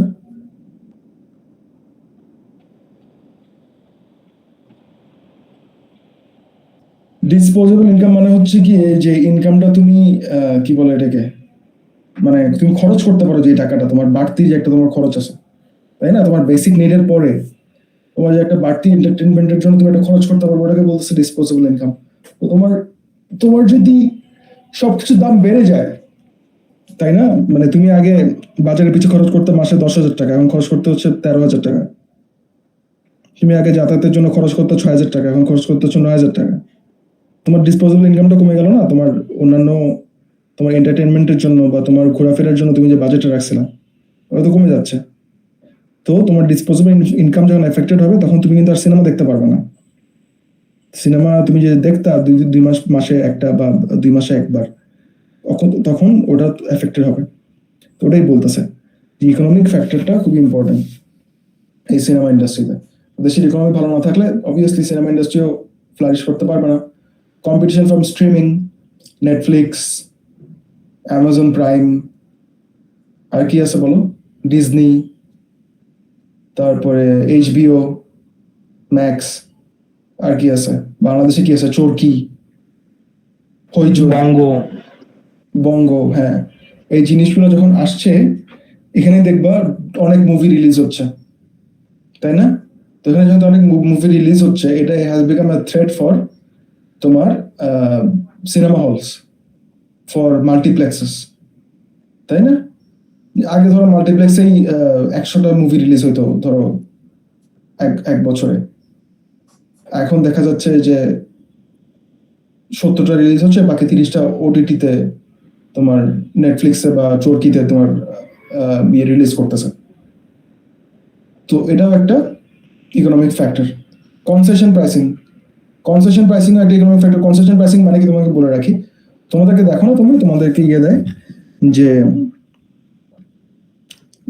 আমাদের এক সময় ছিল এটা, কয়েকটা 1 বছরের জন্য বা 2 বছরের জন্য আমাদের সময় একটা বাস ছিল, ফাল্গুন বাস। ওই ফাল্গুন বাসে আমরা যখন উঠতাম, স্টুডেন্ট আইডি কার্ড দেখালে আমাদেরকে হাফ ভাড়া নিত। এখন তোমাদের এরকম থাকতে পারে, আমি জানি না। তো এইটাকে বলা হচ্ছে কনসেশন প্রাইসিং, স্টুডেন্টদের জন্য কনসেশন। দেখবা অনেক সময় মুভি থিয়েটারও দেয়, অনেক সময় তোমার ক্যাফে ট্যাফেতে দেয়। যে কালকে আমি একটাতে ক্যাফেতে গেছি, ওখানে স্টুডেন্ট একটা আসছে, ও বলতেছে স্টুডেন্টদের জন্য ওরা 50% ডিসকাউন্ট দেয়। তো এগুলো হচ্ছে কনসেশন প্রাইসিং। সিমিলারলি সিনেমা ইন্ডাস্ট্রিতে কনসেশন প্রাইসিং আছে। কাদের জন্য থাকতে পারে? স্টুডেন্টদের জন্য থাকতে পারে, তারপরে যারা বয়স্ক ওদের জন্য থাকতে পারে, যারা ফিজিক্যালি চ্যালেঞ্জড, তাই না, হুইল চেয়ারে আছে, ওদের জন্য থাকতে পারে কনসেশন প্রাইসিং। তো concession pricing plays a economic role in this, মানে পেস্ট অ্যানালাইসিস। তারপরে কি social shift toward home entertainment, যেটা আমি অলরেডি বলছি। Demand for diverse content, social trends influences genres. মানে দেখো, এই সোশ্যাল ট্রেন্ড ইনফ্লুয়েন্স জনরাস, এটা কি হতে পারে বলো তো? তোমরা খুব আমার মাথায় খুব চমৎকার একটা ইয়ে আসছে, মজার একটা এক্সাম্পল আসে। সেটা হচ্ছে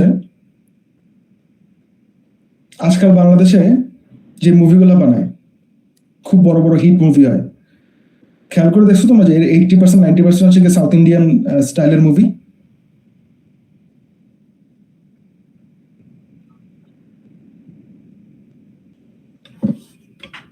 জি স্যার।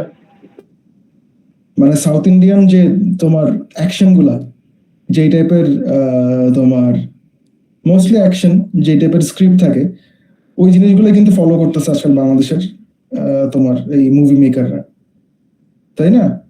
তো এটা হচ্ছে একটা সোশ্যাল ট্রেন্ড, এইটা এখন চলতেছে বাংলাদেশে। তার মানে এই সোশ্যাল ট্রেন্ডটা এই জনরাটাকে, সিনেমার জনরাটাকে ইনফ্লুয়েন্স করছে, এটাই বলা হচ্ছে। Technological advancements like IMAX, 4DX, rise of streaming platforms, mobile booking systems, এগুলোও সিনেমা ইন্ডাস্ট্রিকে এফেক্ট করে। IMAX 4DX মানে তোমরা বুঝো, আই হোপ। IMAX এক ধরনের সিনেপ্লেক্স, আর 4DX মানে তোমরা বুঝতেছো 4D, 5D, 7D মুভি পর্যন্ত চলে আসছে এখন। লিগাল কি copyright laws, distribution rights, labour regulations, safety compliance, এগুলো সবই এফেক্ট করে সিনেমা ইন্ডাস্ট্রিকে। এনভায়রনমেন্টাল কি energy consumption, waste from concession, movement toward green cinemas. Green cinema movement কি? বিদেশে এগুলো হয় যে তোমার ধরো এলইডি ইউজ করবে, তোমার ওই বেশি ইলেকট্রিসিটি কনজাম্পশন হয় এরকম লাইট ইউজ করবে না। তারপরে ওয়েস্ট ফ্রম কনসেশন, তোমার সিনেমা হলে যে ওয়েস্টগুলো হয়, তোমার এই প্লাস্টিক কাপস, তারপরে পপকর্নের যে কন্টেইনার, এই জিনিসগুলো এগুলোকে বলে কনসেশন তোমার ওয়েস্ট। হ্যাঁ, এগুলো ঠিক মতো তোমার রিসাইকেল হচ্ছে কিনা বা ঠিক মতো এগুলোকে ডিসপোজ করা হচ্ছে কিনা, এই জিনিসগুলো হচ্ছে এনভায়রনমেন্টাল ফ্যাক্টর, যেগুলো কিনা এনভায়রনমেন্টাল রেগুলেটরি যে বোর্ড থাকে বা পরিবেশ অধিদপ্তর থাকে, ওরা ওগুলো চেক করে। তো এই জিনিসগুলো সিনেমা ইন্ডাস্ট্রিকে এফেক্ট করে, এটাই বলতেছে। আচ্ছা, পরের স্লাইডে যাও।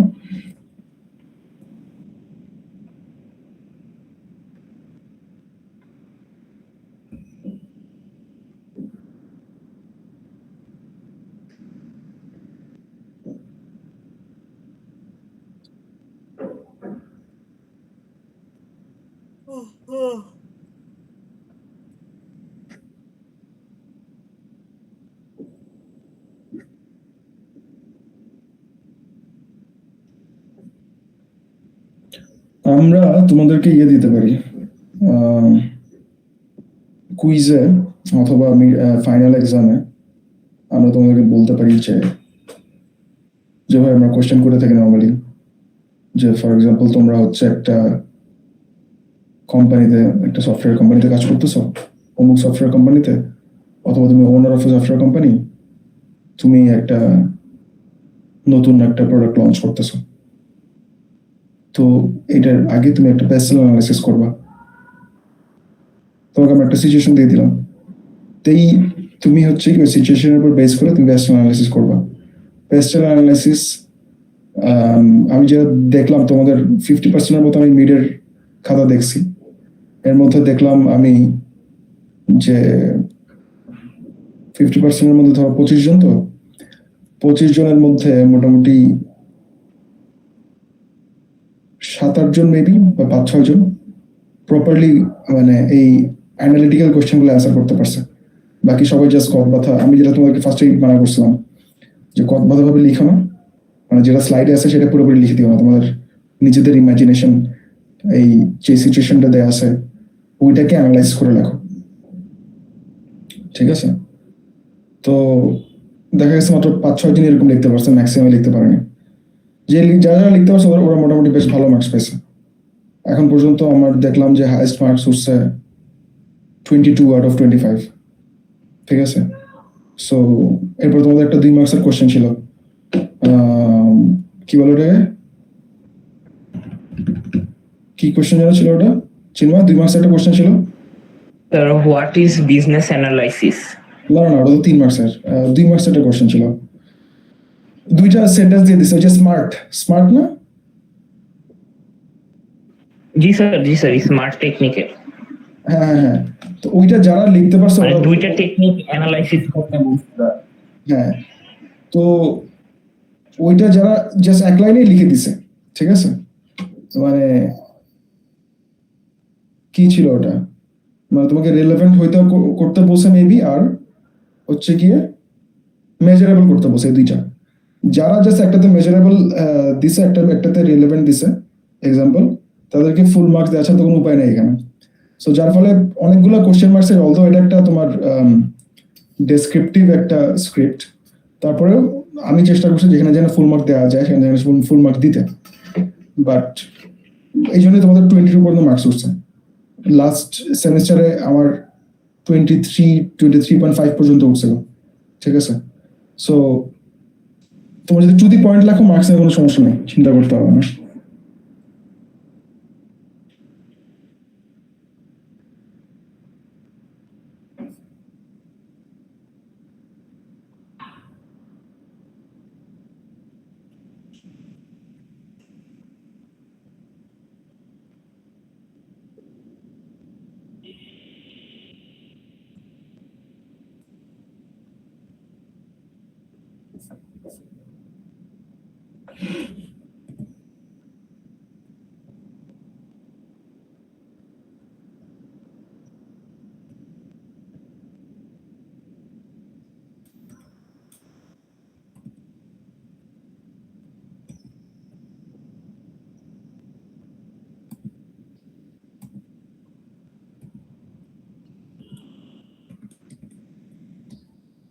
শেষ হয় নাকি আব্বা? আর এতক্ষণ ধরে ক্লাস চিন্ময়, আমাদের নেক্সট ক্লাস কি বার পড়ছে?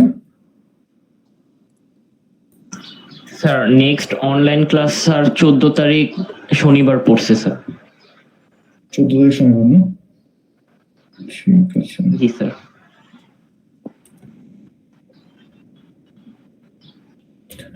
আচ্ছা, এবার আসো ইআরসি ফ্রেমওয়ার্ক। ঠিক আছে, এইটা কি?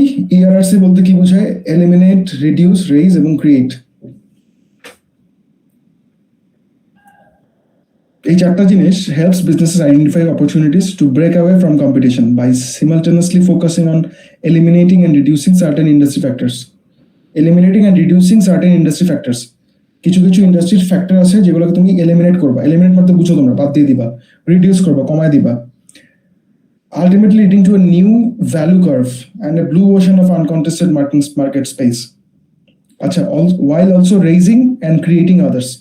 কিছু কিছু ফ্যাক্টর তুমি এলিমিনেট করবা, কিছু কিছু ফ্যাক্টর তুমি কমায় দিবা, রিডিউস করবা। কিছু কিছু ফ্যাক্টরের ফিচার, কিছু কিছু ফ্যাক্টর তুমি রেজ করবা ফিচার, কিছু কিছু ফিচার তুমি ক্রিয়েট করবা যেগুলো মার্কেটে ছিলই না। ঠিক আছে, এটাকে বলতেছে ইআরআরসি গ্রিড। রেইজে কি, which factor should be raised well above the industry standard. মানে প্রত্যেকটা ইন্ডাস্ট্রির কিছু কিছু স্ট্যান্ডার্ড থাকে।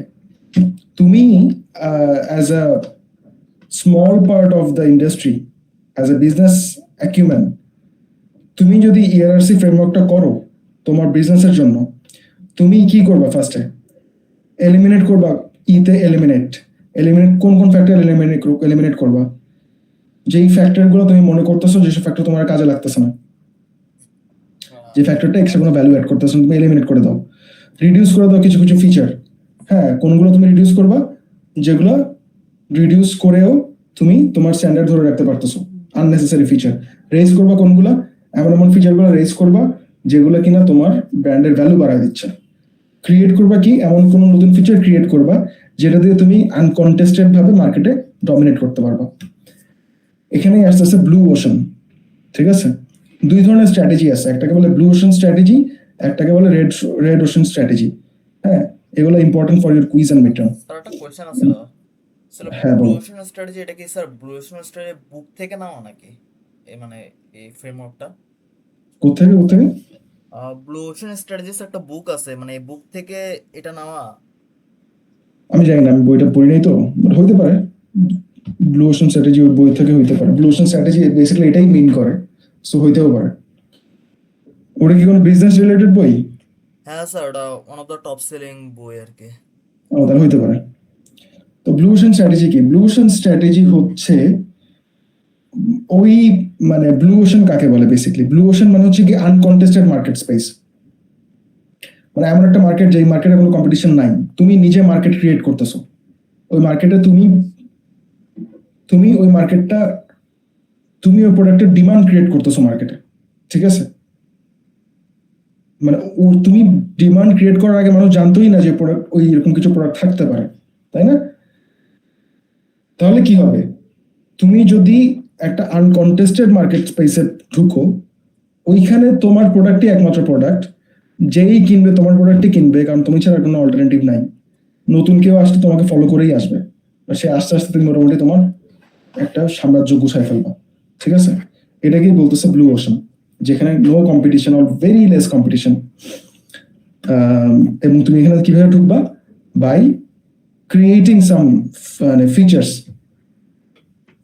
by creating some features for your product, যেটা কিনা absent in the market space, একদম নিউ ফর দ্য মার্কেট। এটার ঠিক অপোজিট হচ্ছে কি রেড ওশন। রেড ওশন কি জিনিস? রেড ওশন হচ্ছে কি represents businesses in competitive and price driven markets. মানে রেড ওশন হচ্ছে ওইটা যে বিজনেস, যেই ইন্ডাস্ট্রিটা অলরেডি একটা ডেভেলপড, একটা অনেক ম্যাচিউরড একটা ইন্ডাস্ট্রি, হাইলি কম্পিটিটিভ। ঠিক আছে, এবং প্রাইস ড্রিভেন, মানে অ্যাজ সিম্পল অ্যাজ দ্যাট, যে তুমি ফিচার কমায় দিবা, সস্তায় প্রোডাক্ট বিক্রি করবা, ফিচার বাড়াই দিলে প্রোডাক্ট বেশি দামে বিক্রি করতে পারবা। যে সস্তার প্রোডাক্ট চাবে সে তোমার থেকে কিনবে, যে ফিচার বেশিওয়ালা প্রোডাক্ট চাবে সে তার আরেকজনের থেকে কিনবে। অনেক বেশি কম্পিটিশন মার্কেটে, কম্পিটিশনের বেশির জন্য এটাতে প্রফিট করাটা একটু ডিফিকাল্ট, মানে অনেক বেশি প্রফিট করাটা ডিফিকাল্ট। প্রফিট করতে পারবা বাট আনলিমিটেড প্রফিট না, লিমিটেড প্রফিট, ঠিক আছে? এটা হচ্ছে গিয়ে red ocean. So basically red ocean হচ্ছে গিয়ে existing market, competitive market, price driven market. Blue ocean হচ্ছে গিয়ে আনকন্টেস্টেড মার্কেট, নতুন মার্কেট, আনট্যাপড মার্কেট। আচ্ছা ঠিক আছে, আমরা পরের স্লাইডে যাই।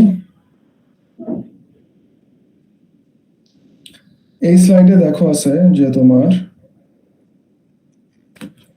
রেড ওশান আর ব্লু ওশান একটা কম্পারিজন টেবল। মার্কেট স্পেস কি? রেড ওশানে যেটা বললাম অলরেডি এক্সিস্টিং এবং ক্রাউডেড, প্রচুর ব্যবসায়ী, প্রচুর ব্যবসা প্রতিষ্ঠান রেড ওশানে। Blue ocean new uncontested. Competition, red ওশানে প্রচুর কম্পিটিশন, ব্লু ওশানে কম্পিটিশন ইররেলেভেন্ট বা নন এক্সিস্টেন্ট, এটা কম্পিটিশন নাই, বিকজ মার্কেট তুমি ক্রিয়েট করছো। স্ট্র্যাটেজি কি? রেড ওশানের স্ট্র্যাটেজি বিট রাইভালস, তাই না? মানে আমরা যদি আবার ওই সেই জুসের কার্টের এক্সাম্পল দিই, রেড ওশান চিন্ময় চাবে যে শান্ত যেন ওর চেয়ে বেশি বিক্রি করতে না পারে, ও শান্তর চেয়ে জিনিসের দাম কমাই দেওয়ার চেষ্টা করবে। শান্ত যাবে চিন্ময় যেন ওর চেয়ে বেশি করতে না পারে, ও জিনিসের দাম কমাই দিবে, অথবা জিনিসের দাম বাড়াই দিলে ওকে ফিচার বাড়াইতে হবে, সিমিলার প্রোডাক্ট বেচতে পারবে না, তাহলে এক দামে বেচতে পারবে না। তার মানে কি দাঁড়াইলো যে তোমার রাইভালকে বিট করতে হবে রেড ওশানে।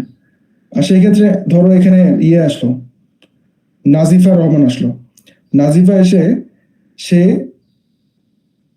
ওই এলাকায় কেউ হচ্ছে গিয়ে কার্টে করে তোমার ফ্র্যাপে বিক্রি করে না, সে জুস বাদ দিয়ে ফ্র্যাপে বিক্রি করা শুরু করলো, ধরো কোকোনাট ফ্র্যাপে বিক্রি করা শুরু করলো। সে আনট্যাপড মার্কেট হলো, তাই না? কোনো কম্পিটিশন নাই, আশেপাশের মানুষজন বুঝতেছে না যে এটা কি জিনিস, বুঝতে বুঝতেই রমজান মাস চলে গেছে। নাজিফা হচ্ছে গিয়ে রমজান মাসে ব্যবসা করে মনে করো ও তো ওর কাজ ছেড়ে ফেলছে, তাই না? নেক্সট ইয়ারে কেউ আসতে পারে। তার মানে ও একটা আনট্যাপড একটা নিউ মার্কেটে সে রুল করলো। এটা হচ্ছে গিয়ে ব্লু ওশান। ফোকাস কি? রেড ওশানের ফোকাস এক্সিস্টিং কাস্টমার, সবাই জানে তোমার প্রোডাক্ট কি, রাইট? তো সবাই তোমার প্রোডাক্ট নিয়ে তোমার খুব একটা করার দরকার নেই, এক্সিস্টিং কাস্টমাররাই তোমার হচ্ছে গিয়ে টার্গেট। আর ব্লু ওশানে তোমার হচ্ছে গিয়ে নিউ আর আনট্যাপড কাস্টমার্স, মানে ও যে ফ্র্যাপেটা নিয়ে আসো, অনেকে তো জানে না যে ফ্র্যাপে জিনিসটা কি, বা কোকোনাট ফ্র্যাপে অনেকে ট্রাই করে নাই, নতুন করে ট্রাই করতেছে, সবার জন্য একটা নতুন এক্সপেরিয়েন্স, তাই না? তো ওর কাস্টমার হচ্ছে সবাই, যারা জুস খায় তারাও ওর কাস্টমার, যারা জুস খায় না তারাও ওর customer. Cost value trade off, must choose one red ওশানে, আর ব্লু ওশানে break the trade off. Trade off মানে কি? Sorry, cost value trade off মানে কি? কস্ট ভ্যালু ট্রেড অফ মানে হচ্ছে গিয়ে যেই প্রবলেমটা আমরা রেড ওশানে ফেস করি, সেটা হচ্ছে গিয়ে আমি যদি যেই কস্ট, মানে যেই টাকাটা আমি খরচ করতেছি একটা প্রোডাক্টের জন্য, ও প্রোডাক্টটা তোমাকে একটা ভ্যালু দিচ্ছে, রাইট? আমি প্রোডাক্টের জন্য যে টাকাটা খরচ করতেছি, is that money worth it? বা আমি কি হ্যাপি ওই টাকাটা খরচ করে? ফর এক্সাম্পল আমি একটা আইফোন কিনতেছি 1 লাখ টাকা খরচ করে, আমি কি স্যাটিসফাইড আইফোনটা কেনার পরে যে ঠিক আছে আমি যে আইফোনটা কিনছি 1 লাখ টাকা খরচ করে, ইটস ওয়ার্থ ইট? নাকি আমি কেনার পরে আমার কাছে মনে হচ্ছে না, আমি এটা না কিনে আমি যদি একটা কিনতাম, কি বলে, একটা OnePlus কিনতাম, অথবা অন্য একটা ফোন কিনতাম, মেবি আমি আরো অনেক বেশি ফিচার পাইতাম। তাহলে ওটা হলো কি হইলো? তাহলে ওটা হচ্ছে কস্ট ভ্যালু ট্রেড অফটা, মানে আমি যেই ভ্যালুটা পাচ্ছি তার চেয়ে আমার কাছে মনে হচ্ছে যে আমি কস্টটা বেশি দিচ্ছি। আচ্ছা, আমরা কিন্তু নর্মালি এটা চাই না, আমরা চাই যে আমরা যেই টাকাটা দিব জন্য একটা প্রোডাক্টের জন্য তার চেয়ে বেশি ভ্যালু পাবো আমরা, তাই না? তো রেড ওশানে যেটা হয়, রেড ওশানে তোমাকে যে কোনো একটা চুজ করতে হয় তুমি কস্ট চুজ করবা, তুমি ভ্যালু চুজ করবা। তুমি বেশি কস্ট দিয়ে বেশি ভ্যালু প্রোডাক্ট নিতে হবে তোমাকে। তুমি কম কস্ট দিয়ে বেশি ভ্যালুর প্রোডাক্ট তুমি এক্সপেক্ট করতে পারবে না রেডিওশন থেকে, কারণ অনেক হাইলি কম্পিটিটিভ মার্কেট, মানে প্রাইস গুলো অলরেডি কম্পিটিটিভ। সো তোমাকে যদি তুমি বেটার প্রোডাক্ট চাও, তুমি যদি আইফোন চাও, তোমাকে 1 লাখ টাকা খরচ করতে হবে।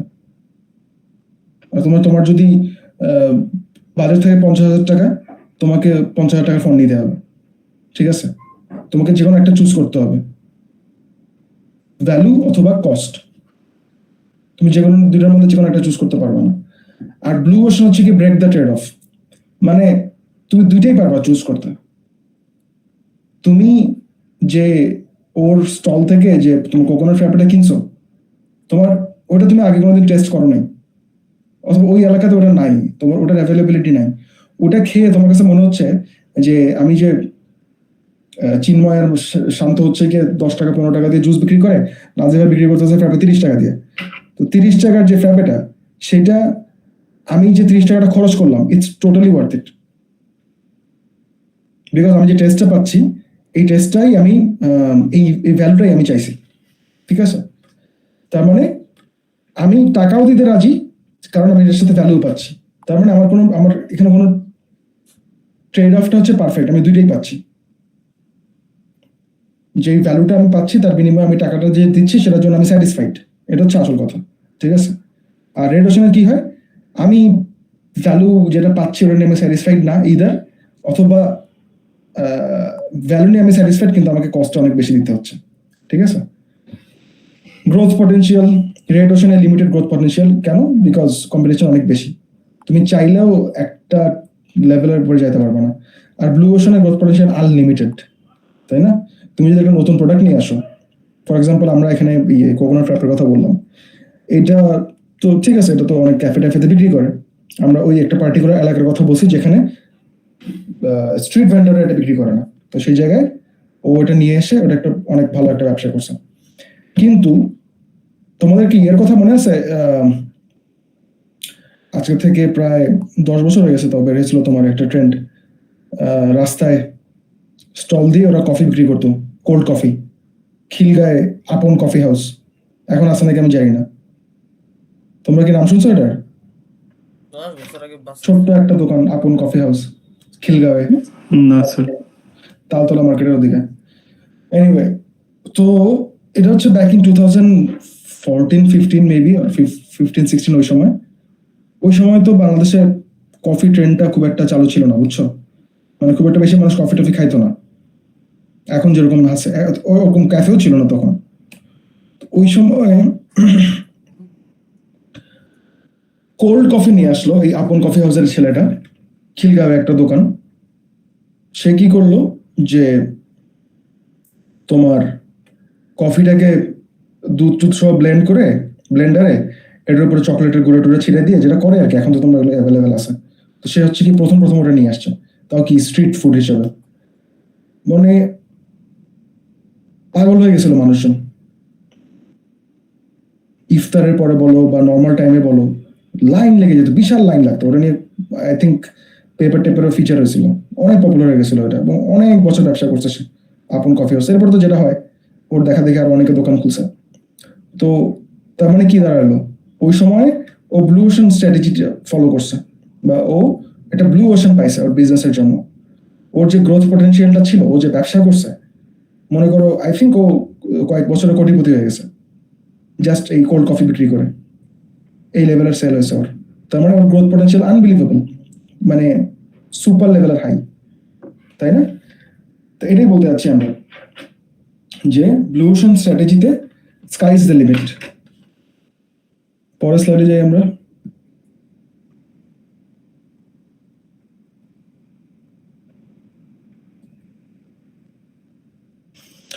আচ্ছা দেখো, এখানে একটা এক্সাম্পল দিয়ে বলছে এলিমিনেট আমরা কি করবো, যে কোনো ইন্ডাস্ট্রিতে যখন ইআরআরসি আমরা অ্যানালাইজ ফ্রেমওয়ার্ক নিয়ে অ্যানালাইসিস করবো। এলিমিনেট কি, this step involves identifying factors that the industry tax for granted but that don't contribute significantly to the customer value. Eliminating this can free up resources and potentially lower costs. মানে eliminate তুমি কি করবা, ওই ফ্যাক্টরগুলো যেগুলো কিনা industry for granted নিয়ে নেয়।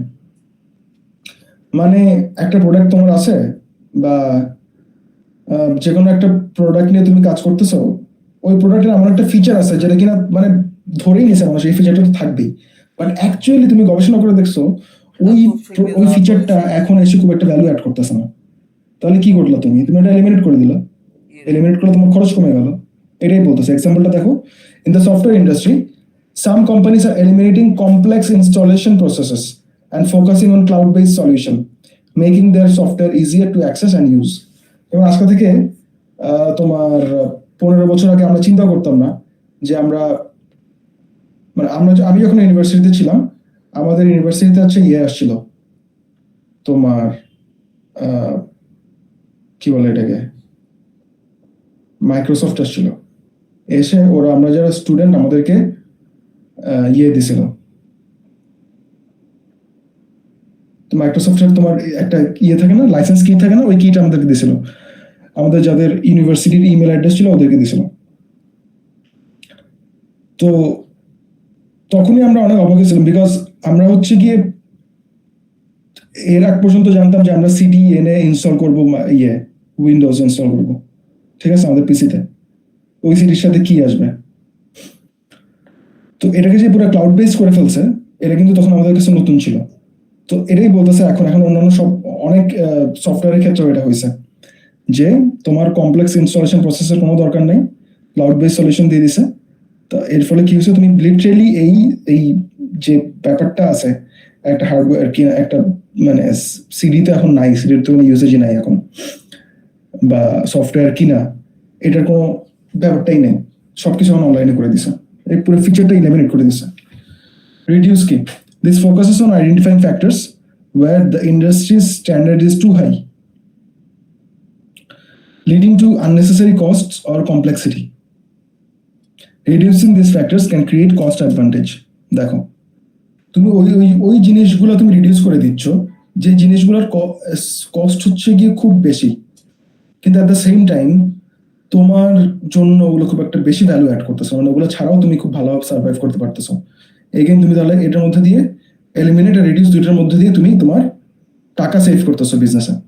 Example কি, in the hotel industry some hotels are reducing the number of amenities offered like spas, concierge services to focus on providing comfortable and affordable rooms.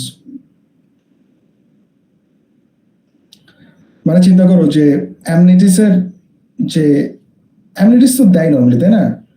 তোমার টাওয়েল দেয়, তারপরে হোটেলে গেলে কি দেয় বলো তো, টুথপেস্ট দেয়, তোমার হেয়ার ড্রায়ার দেয়, তারপরে সাবান দেয় বা হোয়াটএভার, বুঝছো, শ্যাম্পু ট্যাম্পু সবকিছুই তো দেয়। কিন্তু আননেসেসারি কিছু অফার আছে, যেমন ধরো কিছু ধরো 5 স্টার হোটেলে তোমাকে ঢোকার সাথে সাথে তোমাকে ফ্রি স্পা দিল বা ফ্রি মাসাজ দিল। তো ফ্রি স্পা, ফ্রি মাসাজ এই জিনিসগুলো কিন্তু মানুষজন খুব একটা এক্সপেক্ট করে না, বা এটা না দিলেও মানুষজন তোমাকে খুব একটা করবে না, মানে তোমার রেপুটেশন খারাপ হবে না, মানুষ নর্মালি এগুলো টাকা দিয়ে নিতেই অভ্যস্ত। তো তুমি যদি তোমার হোটেলে এটা কমায় দাও, এটা রিডিউস করে দাও, এই ফিচারটা মানে বেসিক গুলো তুমি রাখলা, এটা তুমি রিডিউস করে দিলা, তাহলে কি হবে, তাহলে তোমার অনেক টাকা সেভ হবে এবং ওই টাকাটা তুমি অন্য জায়গায় ইউজ করতে পারবা। কনসিয়ার্জ সার্ভিস মানে তোমরা জানো?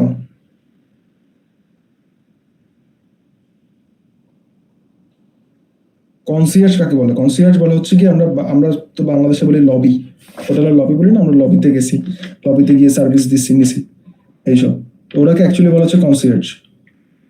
তো কনসিয়ার্জ সার্ভিসে কি থাকে? কনসিয়ার্জ সার্ভিসে থাকে হচ্ছে গিয়ে তোমার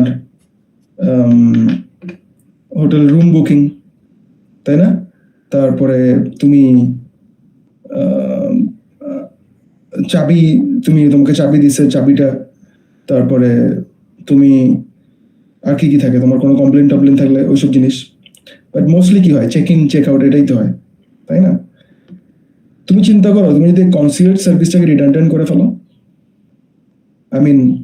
কনসিয়ার্জ সার্ভিসটা তুমি লিমিটেড করে দিলা, মানে অফকোর্স তোমাকে তো রুম সার্ভিসের জন্য লোক লাগবে, তুমি এটা কিছু করতে পারতেছো না, হোটেলে তোমার রুম সার্ভিসের জন্য লোক রাখতেই হবে, তাই না?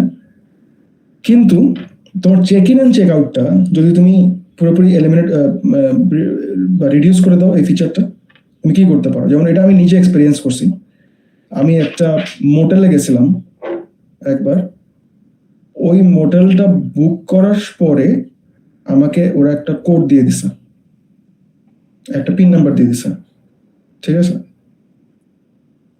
আমি তো একটু অবাক হলাম, পিন নাম্বার দিয়ে আমি কি করবো, বিকজ আমি এটা এক্সপিরিয়েন্স করিনি কোনো সময়। তারপর আমি মোটেলে গেলাম, মোটেলে যাওয়ার পরে আমি গিয়ে দেখি কোনো কনসিয়ার্জ নাই বা কোনো লবি নাই, ঠিক আছে? রুম নাম্বারের সামনে গেলাম আমি, রুমের সামনে দরজার মধ্যে তোমার একটা ইয়ে দেয়া, তোমার একটা অ্যাক্সেসের একটা ইয়ে দেয়া, কালো একটা বক্স রাখা অ্যাক্সেস কোড দেওয়ার জন্য। ওইখানে আমি আমার ফোন থেকে দেখে আমি ওই কোডটা দিলাম, তারপর দরজা খুলে গেল, ঠিক আছে? তার মানে কি হলাম, যে চেক ইন করলাম টোটালি একটা হিউম্যান ইন্টারাকশন ফ্রি। আবার সেম তোমার চেক আউট করার সময়ও তোমার ওই কোড দিয়ে আমি চেক আউট করে ফেলবো, বাট আমাকে ডিফারেন্ট একটা কোড দিয়েছিল, আই ডোন্ট রিমেম্বার। সো আমি বলতেছি যে কনসিয়ার্জ সার্ভিসটা তুমি এভাবে যদি রিডিউস করে ফেলো, তাহলে কিন্তু তোমার চেক ইন অ্যান্ড চেক আউটের জন্য তোমার কনসিয়ার্জের একটা যে টাকা পয়সা দিতে হয়, স্টাফ রাখতে হয়, তাই না, কম্পিউটার রাখতে হয়, মেনটেনেন্স আছে, পুরো জিনিসটা তুমি রিডিউস করে ফেললা, জাস্ট তুমি পুরো অনলাইন বেসিসে নিয়ে গেলা। এটাই হচ্ছে কি এআরসি ফ্রেমওয়ার্কের রিডিউসের তোমার ফিচারটা। পরের স্লাইডে যাও। রেইজ, এই ফিচারটা কি, it involves identifying factors where the industry standard is too low, potentially creating opportunities for differentiation and enhanced customer satisfaction. Raising this can lead to increased value for customers. মানে এটা হচ্ছে ওই ফিচারগুলো তুমি বাড়াবা বা ওটার ভ্যালু বাড়াবা যেটা কিনা লিটারালি কেউ ওটা নিয়ে কোনো কাজই করে নাই, তাই না? এমন কিছু কিছু ফিচার থাকে যে কোনো ইন্ডাস্ট্রিতে, ফর এক্সাম্পল স্মার্টফোন ইন্ডাস্ট্রিতে, ওখানে কি এক্সাম্পল দিছে, companies are raising the quality of their cameras and processing powers to offer better user experience. এটা আই থিঙ্ক এখন খুব একটা কাজে লাগে, বিকজ সবাই মোটামুটি স্মার্টফোন ইন্ডাস্ট্রিতে ভালো ক্যামেরার পিছে আই থিঙ্ক ইনভেস্ট করে, right?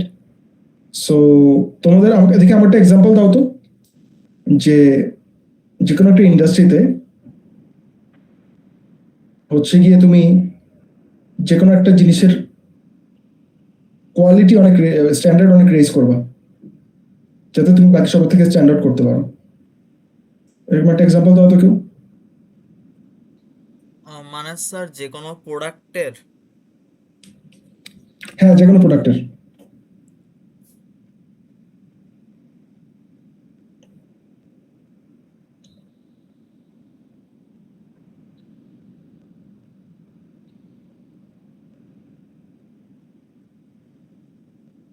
Sir optimisation sir, smartphone অথবা স্মার্টফোনে ইউজার ইন্টারফেসে অপটিমাইজেশনটা অনেক ল্যাক করে।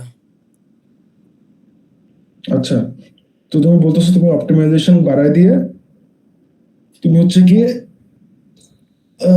এটাতে ইয়ে করতে পারবা, ভ্যালু রেজ করতে পারবা, তাই তো? জি স্যার। ঠিক আছে, এটা করা যায়। তারপরে আছে হচ্ছে তোমার ক্রিয়েট। আরে ভাই, This crucial step involves introducing entirely new factors or value propositions that industry has never offered before. ওই যে দেখো, এটা কিন্তু একটু ব্লু ওশানের মধ্যে পড়ে যাচ্ছে, মানে এমন একটা তুমি ফিচার নিয়ে আসলা যেটা ইন্ডাস্ট্রির কেউ আর কোনোদিন অফার করেনি। This can lead to significant differentiation and attract new customers.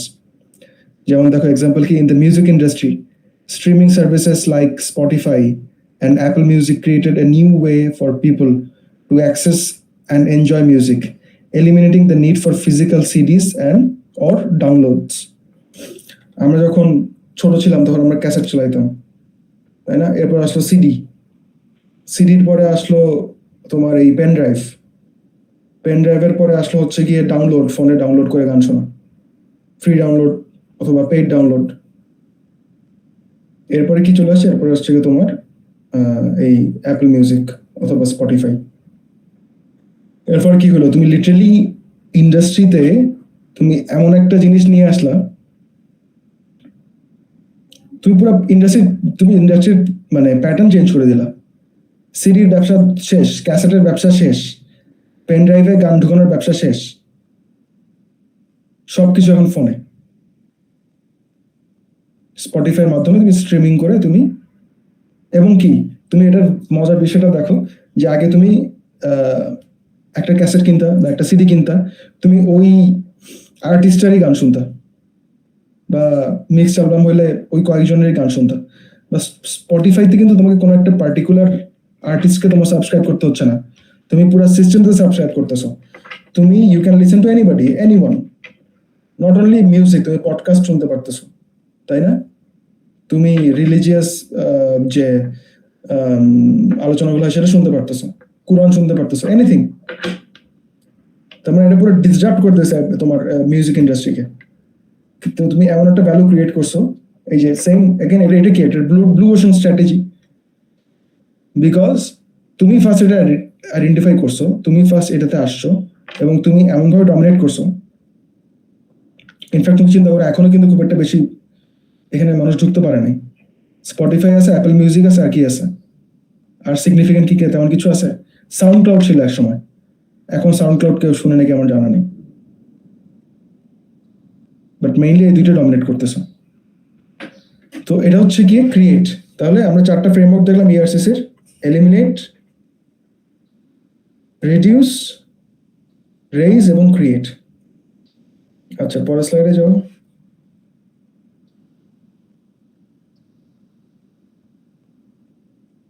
দেখো, budget airline industry. Budget airline মানে কি, আমাদের আগে ছোট করে বলে দিই, বাজেট এয়ারলাইন মানে হচ্ছে গিয়ে ওই এয়ারলাইন গুলা যেগুলা হচ্ছে গিয়ে তোমার যে কোনো একটা এয়ারলাইনের যেসব অ্যামিনিটিস বা ফিচার আছে সবগুলো সে তোমাকে দিবে না। সে হচ্ছে কি বাজেটের মধ্যে তোমাকে ফ্লাই করাবে, এবং এর জন্য সে টাকাও কম নেবে। তুমি ফর এক্সাম্পল তুমি যদি ইয়েতে ফ্লাই করো, সিঙ্গাপুর এয়ারলাইন্সে ফ্লাই করো, ঠিক আছে? সিঙ্গাপুর এয়ারলাইন্সে তুমি যদি ফ্লাই করো তাহলে তুমি যেসব অ্যামিনিটিস পাওয়া, যেসব সুযোগ সুবিধা পাবা, ফর এক্সাম্পল তুমি লাগেজ পাচ্ছ অনেক বেশি, তুমি ইনফোটেনমেন্ট সিস্টেম পাচ্ছ সিটের সামনে, তুমি লেগ রুম পাচ্ছ মোটামুটি ভালো, তুমি ইনফ্লাইট মিল পাচ্ছ, তাই না? টিকিটের প্রাইসও বেশি হচ্ছে। তুমি যদি সিঙ্গাপুর এয়ারলাইন্সেরই একটা বাজেট এয়ারলাইন্স আছে ওটাতে যাও, নামটা মনে পড়তেছে না আমার এখন, কি যেন একটা নাম, স্যার রায়ানিয়ার? না না, রায়ান না, সিঙ্গাপুর এয়ারলাইন্সের একটা বাজেট এয়ার আছে, দাঁড়াও তো আমি একটু দেখি, আমি নিজে আসছিলাম না করে ওটাতে।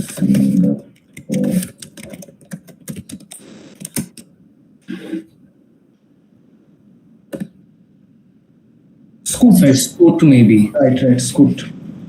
তো স্কুট হচ্ছে গিয়ে সিঙ্গাপুর এয়ারলাইনের বাজেট এয়ারলাইন, ঠিক আছে? এইটাতে যেটা হয় যে তোমাকে ধরো ইনফ্লাইট মিল না দেওয়ার চান্স বেশি, তারপরে তোমাকে হচ্ছে গিয়ে লেগ রুম খুব কম থাকবে, তোমার লাগেজের অ্যালোকেশন অনেক কম থাকবে। কেন? এর বিনিময়ে তোমরা ওরা তোমার থেকে অনেক কম টাকা নিচ্ছে। সেম তোমার এয়ার এশিয়ার নাম তোমরা শুনছো, এয়ার এশিয়া হচ্ছে গিয়ে ওয়ার্ল্ডের মোটামুটি পাইওনিয়ার বাজেট এয়ারলাইন্স। আমি হচ্ছে গিয়ে যখন প্রথম দেশের বাইরে যাই, এয়ার এশিয়াতে আমি গেছি, আমি আর আমার ফ্রেন্ড গেছি, টাকা পয়সা কম ছিল, আমরা এয়ার এশিয়াতে গেছি। তো গিয়ে আমরা জীবনে অনেক বড় ভুল করছি। তোমার প্রথম কথা হচ্ছে লম্বা ফ্লাইট, কোনো মিল টিল নাই। আমাদের হচ্ছে গিয়ে ফ্লাইটের মিল কিনবো না আমরা, বিকজ আমাদের টাকা পয়সা কম। আমি হচ্ছে গিয়ে 5 ফুট 10 ইঞ্চি, আমার ফ্রেন্ড হচ্ছে গিয়ে 6 ফুট 3 ইঞ্চি, ঠিক আছে? ওইখানে সিটগুলো লিটারালি ডিজাইন করা মনে হয় 5 ফুট 5 ইঞ্চির নিচের মানুষের জন্য। আমি হচ্ছে একদম 2 পা ছড়াই দিয়ে বসছি, আর আমার বেচারা ফ্রেন্ডও এত লম্বা, ওর একটা পা লিটারালি আমার পায়ের উপর তুলে দিয়েছে, ও ওই স্পেসে আটতেছিল না। পুরা ফ্লাইটে আমরা খাবারের গন্ধ শুকতে শুকতে আসলাম, কিন্তু কোনো খাবার পাইলাম না, পানিও মনে হয় দেয়নি, ঠিক আছে? তারপরে আমরা যেখানে গেছি ওখানে এয়ারপোর্টে নেমে আমরা আরাম করে একটু খাওয়া দাওয়া করছি। তো এটা হচ্ছে বাজেট এয়ারলাইন্স, ঠিক আছে? তোমাকে একদম কম প্রাইসে দিবে, বাট তোমার থেকে সব ফ্যাসিলিটিগুলো নিয়ে নিবে। এখন আসো বাজেট এয়ারলাইন্স, আমরা যদি ইআরআরসি গ্রিড গ্রিড অ্যানালাইসিস করে আমরা কি একটা এক্সাম্পল দেখতে পারি। এলিমিনেট কি, free inside meals and drinks first business class seating, মানে বলতেছে ফার্স্ট ক্লাস বা বিজনেস ক্লাস সিটিং বাদ দিয়ে দিতে, কারণ অনেক স্পেস বেশি নেয়, ওটা বাদ দিয়ে তুমি অনেকগুলো ইকোনমিক সিট ঢুকাতে পারবা। তুমি ফ্রি মিল বাদ দিয়ে দিতে পারবা, ড্রিঙ্ক বাদ দিয়ে দাও, এগুলো তুমি বাদ দিয়ে দাও বাজেট এয়ারলাইন্সে। রিডিউস কি করতে বলতেছে? এয়ারপোর্ট লাউঞ্জ সার্ভিস, তাই না? তোমার কোনো বাজেট এয়ারলাইন্সের জন্য কোনো লাউঞ্জ দরকার নেই, জাস্ট একটা স্ট্যান্ড লাগা রাখবা যে এখানে ফর এক্সাম্পল এয়ার শান্তর একটা এয়ারলাইন্স আছে, এয়ার শান্ত এয়ারলাইন্সের তোমার যাত্রীরা জাস্ট এখানে বসবে, কোনো লাউঞ্জ টাউঞ্জ দরকার নেই, চুপচাপ বসে থাকো, ঠিক আছে? আর কোনো নেই, তোমার সার্ভিস নেই। টিকিট ফ্লেক্সিবিলিটি, এটা বলতেছে এটা বাদ দিয়ে দাও, মানে তুমি ওই এয়ারলাইন্সে স্কুটে তুমি টিকিট কাটবা, টিকিট আর তুমি চেঞ্জ করতে পারবে না, একবার টিকিট কাটছো দ্যাটস ইট, এরপর তোমাকে করতে হলে তোমাকে কোনো রিফান্ড টিফান্ড নাই। ব্যাগেজ অ্যালাউন্স অন্যান্য এয়ারলাইন্সে ধরো 30 কেজি দেয় ইন্টারন্যাশনাল ফ্লাইটে, তুমি ধরো 20 কেজি দিলা, 20 কেজির বেশি তুমি নিতে পারবে না, ঠিক আছে? তো তুমি এই ফিচারগুলো রিডিউস করে দিলা, তার মানে দেখো তুমি কি এলিমিনেট করলা? ইন ফ্লাইট মিল তুমি বাদই দিয়ে দিলা, ড্রিঙ্ক বাদই দিয়ে দিলা, flight business class first class তুমি টোটালি বাদ দিয়ে দিলা। রিডিউস করলে কি? এয়ারপোর্ট লাউঞ্জ সার্ভিস, তাই না? সোফা টোফা, মাসাজ চেয়ার টেয়ার সব বাদ দিয়ে দিলা, জাস্ট নর্মাল চেয়ার বসাই দিলা। টিকিট ফ্লেক্সিবিলিটি, তুমি ফ্লেক্সিবিলিটি বাদ দিয়ে দিলা বা কমাই দিলা। ব্যাগেজ অ্যালাউন্স তুমি 30 কেজি থেকে 20 কেজি করে দিলা। রেইস, এবার হচ্ছে তুমি কি বাড়াবা? সবকিছু তো কমাইলে হবে না, কিছু কিছু জিনিস বাড়াইতেও হবে। অন টাইম পারফরমেন্স, ভাই আমি তোমাকে এইসব ফ্যাসিলিটি দিতে পারতেছি না, ব্যাগেজ কম দিচ্ছি, তোমাকে খাবার দিচ্ছি না আমি, কিন্তু আমি যদি 10টায় আসবো বলে আমি 10টায় আসবো, 10টায় প্লেন ছাড়বো বলে আমি 10টায় প্লেন ছাড়বো, আমি 2টা ল্যান্ড করবো বলে 2টাই ল্যান্ড করবো, ঠিক আছে? এয়ারক্রাফট ইউসেজ এফিসিয়েন্সি, মানে আমি আমার এয়ারক্রাফট গুলো সুন্দর ঠিক মতো ইউজ করবো। নাম্বার অফ ডিরেক্ট রুটস, আমি ডিরেক্ট রুটে আমার ফ্লাইট বাড়ায় দিব, মানে আমি ধরো ঢাকা থেকে আমি দুবাই যাব, আমি কলকাতা হয়ে যাব না, আমি ডিরেক্ট দুবাই ফ্লাইট দিব তোমাকে। আমি ঢাকা থেকে ইস্তানবুল যাবো, আমি দুবাই হয়ে যাবো না, আমি ডিরেক্ট ইস্তানবুল ফ্লাইট দেবো তোমাকে। আমি তোমার থেকে টাকা কম নিচ্ছি, বাট আমি তোমাকে ডিরেক্ট ফ্লাইট দিব, যাতে আমি টাইমলি পৌঁছাই, তাড়াতাড়ি পৌঁছাই। এই স্ট্যান্ডার্ড আমি রেজ করতেছি। ক্রিয়েট কি দেখো? আলট্রা লো ফেয়ারস, মানে ধরো তুমি যদি বাংলাদেশে এখন মানে ফেয়ারের কথা চিন্তা করো, বাংলাদেশে সবচেয়ে লো ফ্লাইট ফেয়ার অফার করা হচ্ছে কি বিমান। বিমানের সাথে কিন্তু এই প্রাইভেট এয়ারলাইন্স গুলো পারে না, ইউএস বাংলা, তারপর তোমার আর কি আছে, নোভো, আর কি আছে নতুনটা নাকি এয়ার এক্সট্রা, এরা পারে না কিন্তু বিমানের সাথে কোনো সময় পারে না এরা। কেন পারে না? একটা রিজন আছে, না পারার রিজন হচ্ছে কি, বিমান হচ্ছে গিয়ে তোমার ইন্টারন্যাশনাল ফ্লাইট গুলা, ধরো লন্ডন থেকে একটা ফ্লাইট আসছে, ঠিক আছে, ওটা ঢাকা হয়ে সিলেটে যাবে, তো সে তুমি ধরো ঢাকা থেকে সিলেট যাবা, ওই ফ্লাইট কিন্তু অলরেডি অন রুট, ঢাকাতে এসে সে একটা আধা ঘন্টার ব্রেক নিয়ে ঢাকাতে যারা নামবে তাদেরকে নামাই দিল, আর এখানে কিছু যাত্রী তুলে নিয়ে সে হচ্ছে গিয়ে সিলেটে নিয়ে গেল, তাই না?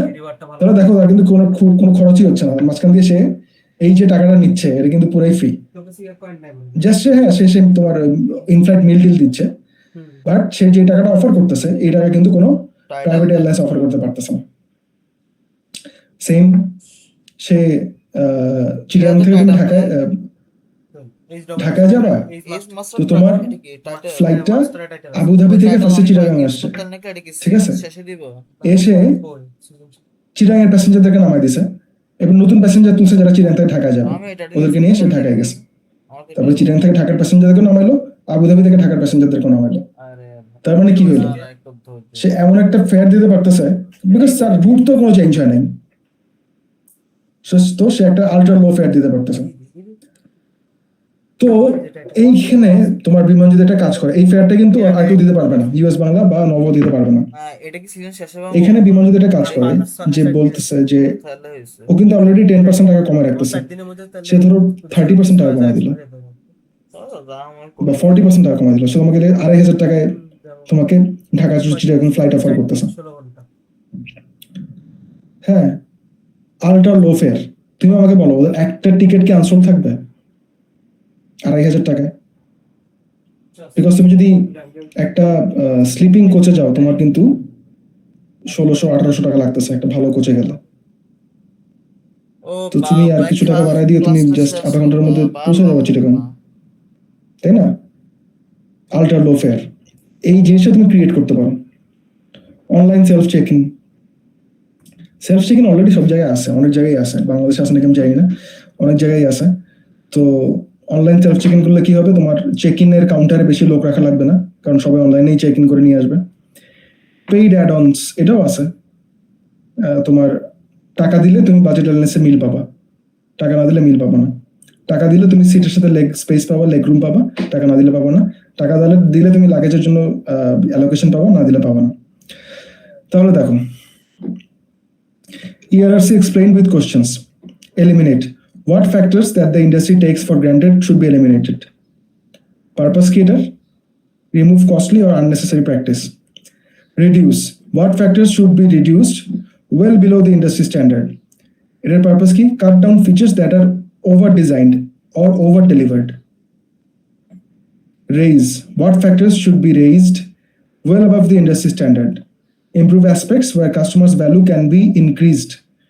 Create. What factors should be created that the industry has never offered? Innovate by adding new elements to attract customers. ঠিক আছে? ERRC grid very important. তোমাদের ERRC gridটা সুন্দর করে তোমরা বুঝে নিও, বিকজ ERRC grid থেকে তোমার মোটামুটি শিওর থাকো কুইজে ফাইনালে 2 জায়গায় তোমার এটা কোশ্চেন আসতে পারে।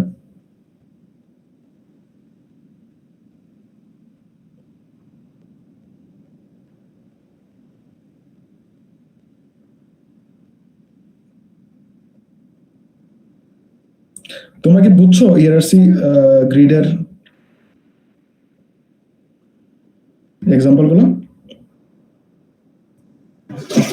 জি স্যার। জি স্যার। আচ্ছা, যদি বুঝে থাকো তাহলে এখন একটা ক্লাস ওয়ার্কে পার্টিসিপেট করো। না স্যার প্লিজ মাফ চাই, দোয়া চাই, আর না ক্লাস ওয়ার্কে কোনো পার্টিসিপেট করতে পারবো ভালো হবে। আমরা একটা জাস্ট রিয়েল লাইফ একটা এক্সাম্পল বলি, ঠিক আছে? ধরো আমরা এখন অনলাইন ক্লাস করতেছি না, আমরা ধরো এই সেমিস্টারটা পুরোটা তোমার ট্রেডিশনাল ক্লাস বাদ দিয়ে অনলাইনে ক্লাস নিয়ে আসলাম, ঠিক আছে?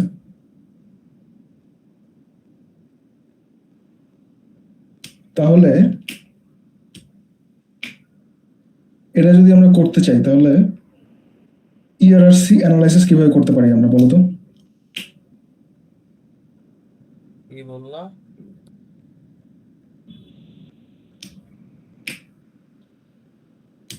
স্যার একবার একটু বলবেন? মানে ধরো আমরা হচ্ছে গিয়ে বললাম যে এই সেমিস্টারে তোমাদেরকে আর আমরা ট্র্যাডিশনাল মানে ফিজিক্যাল ক্লাস নিব না, আমরা অনলাইন ক্লাস করব, ঠিক আছে? তো অনলাইন ক্লাস যদি করি আমরা ERRC ফ্রেমওয়ার্কে যদি বসাই, আমাদের কি বসাবো, আমরা কি এলিমিনেট করব, আমরা কি রিডিউস করব, কি আমরা রেজ করব, আর কি ক্রিয়েট করব, তাই তো? আমরা কিভাবে করতে পারি এটা বলো তো? ERRC ফ্রেমওয়ার্কে যদি আমরা নিয়ে যাই, যে ধরো আমাদের পুরো বিজনেসটাকে আমরা এই ইউনিভার্সিটির বিজনেসটাকে আমরা অনলাইনে শিফট করতেছি, অনলাইন ইউনিভার্সিটি। আচ্ছা, university sounds bad, online coaching centre, ঠিক আছে? Online training centre. এখন আমাকে বলো তো যে তুমি অনলাইন ট্রেনিং সেন্টার হইলে তুমি ট্র্যাডিশনাল প্র্যাকটিস থেকে কি এলিমিনেট করবো?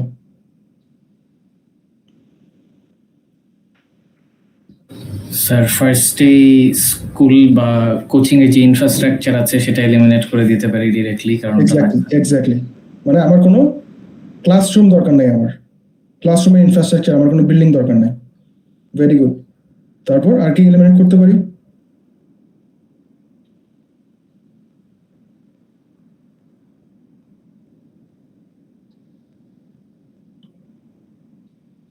ওনাকে পার্টিসিপেট করবো, ভালো লাগে।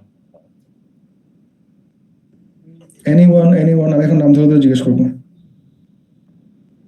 দেখি বলো। কাল হ্যান্ডবুক যেগুলো আছে ওগুলোর জায়গায় সব পিডিএফ নিয়ে আসবো। হ্যান্ডবুকের জায়গায় পিডিএফ নিয়ে আসবে, ফাইন। আমরা তাহলে হ্যান্ডবুক এলিমিনেট করে দিতে পারি, আমাদেরকে আর মার্কেটে গিয়ে বই কিনতে হচ্ছে না। ঠিক আছে, ভালো কথা। দেখি বলো তো, তাজরিয়ান আল তাহরিম, বলো তো তুমি, আমরা কি রিডিউস করতে পারি?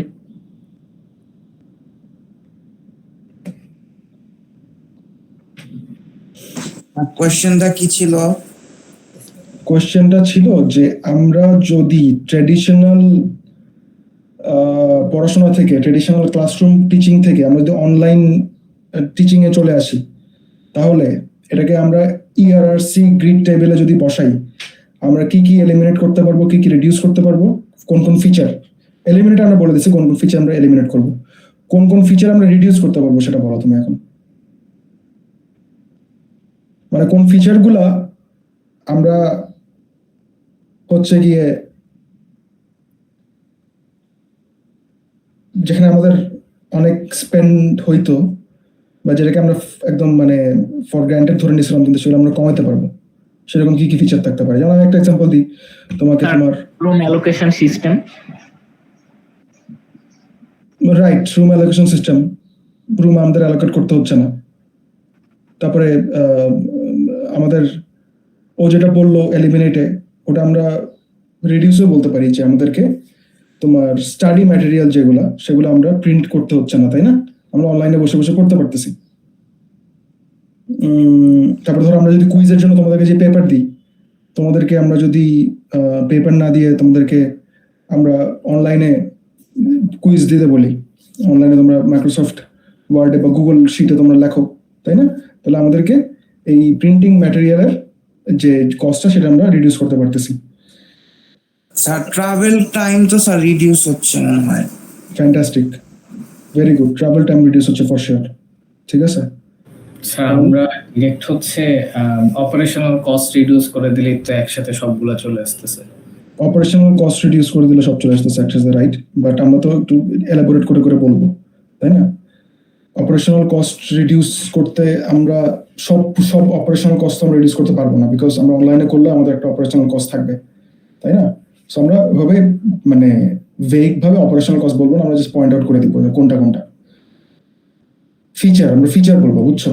আমরা এরকম কোনো ব্রড কোনো অ্যাসপেক্ট বলবো না। আচ্ছা, এবার আসো রেইজ। কি কি ফিচার আমরা রেইজ করতে পারি? আমরা মানে কোন কোন ফিচারটার স্ট্যান্ডার্ড আমরা রেইজ করতে পারি বলো তো? Sir study materials. Study materials raise কিভাবে করবো আমরা? স্টাডি ম্যাটেরিয়ালস তো যেটা ছিল ওটাই থাকবে, আমরা জাস্ট অফলাইন থেকে অনলাইনে নিয়ে আসতেছি। কোয়ালিটি আমরা কি রেইজ করতে পারি?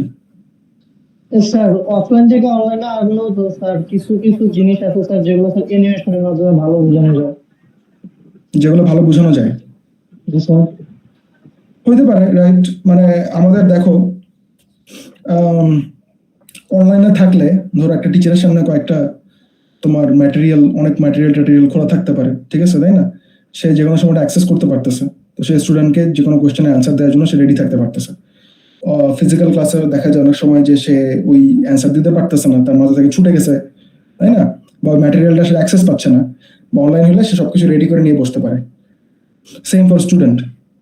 তারপরে ধরো আরেকটা কি রেজ করতে পারে, ধরো তোমার টিচার আর স্টুডেন্টের ইন্টারাকশন, এটা কি রেজ হয় নাকি এটা রিডিউস হয় বলো তো আমাকে?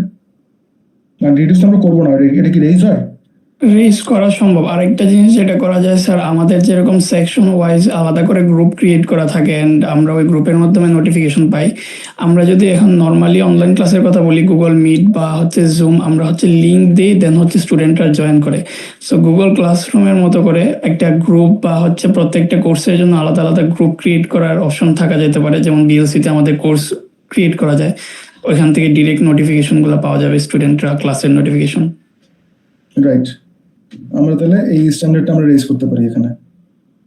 Very good. Sir flexibility raise হচ্ছে।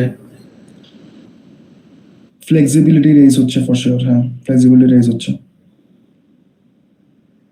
কিন্তু আমি যেটা তোমাদেরকে কোয়েশ্চেন করলাম, টিচার আর স্টুডেন্টদের ইন্টারাকশন কি রেজ হচ্ছে? না স্যার, এটা এলিমিনেট হয়ে যাচ্ছে। মানে এলিমিনেট আমরা করবো না, এটা এলিমিনেট তো আমরা যেটা করবো সেটাই বলবো। ইনফ্লুয়েন্স কাউন্ট করলে স্যার রেজ হচ্ছে। আগে হয়তো ক্লাসরুমে দেখা যেত সামনাসামনি কোয়েশ্চেন করতো না, এখন অনলাইন হওয়ার কারণে ফ্র্যাঙ্কলি কোয়েশ্চেন করতে পারতেছে। ঠিক, এটা তুমি ঠিক বলছো। আবার দ্য সেম টাইম যে আমাদের ফিজিক্যাল ক্লাসে নর্মালি খুব একটা বেশি স্টুডেন্ট থাকে না, বাট অনলাইন ক্লাসে আমরা দেখি যে অনেক সময় 30-40 জন স্টুডেন্ট থাকে, রাইট? সো ওই চিন্তা করলেও স্টুডেন্ট ইনভলভমেন্ট বাড়ে, বাট প্রবলেম হচ্ছে গিয়ে স্টুডেন্টের রেসপন্স করে না, তাই না? তো ওইটাও যদি টিচার যদি রেসপন্স করাইতে চায় সেটাও করাতে পারবে, so that is also fine. তার মানে আমরা বলতে পারি যে স্টুডেন্ট টিচারদের ইন্টারাকশনটা রেজ করা যাচ্ছে, ভালো কথা। ক্রিয়েট কি করতে পারি বলো তো? নতুন কি জিনিস ক্রিয়েট করতে পারি আমরা এখানে, যেটা ট্রেডিশনাল ক্লাসরুমে নাই বাট অনলাইন ক্লাসরুমে আমরা ক্রিয়েট করতে পারি? স্যার আমরা অনলাইন প্ল্যাটফর্ম ক্রিয়েট করতে পারি। অনলাইন প্ল্যাটফর্ম ক্রিয়েট করতে পারি, হ্যাঁ ঠিক আছে। তারপর স্যার এআই ফিচার ইন্টিগ্রেট করা যায়। এআই ফিচার ইন্টিগ্রেট করা যায়, ফাইন। তারপরে আমরা তোমাদের ইয়েটা যেটা করলাম, তোমাদের অ্যাসাইনমেন্ট আমরা যেটা করলাম, তাই না? তোমাদেরকে অ্যাসাইনমেন্ট দিয়ে দিলাম একটা কোর্সের, তোমরা হচ্ছে গিয়ে সার্টিফিকেটটা নিয়ে আমাদেরকে পাঠিয়ে দিবা সুন্দর মতো, তাই না? এটাতে কি হইলো? এটা তো তোমাদের সার্টিফিকেট অ্যাচিভ করা হইলো, তোমাদের নতুন কিছু নিজেরা শিখলাম, তাই না? আর টিপিক্যাল তোমার অ্যাসাইনমেন্ট জমা দেয়া ক্লাসে এসে ওটাও করা লাগলো না। এই একটা ভ্যালু আমরা ক্রিয়েট করতে পারি।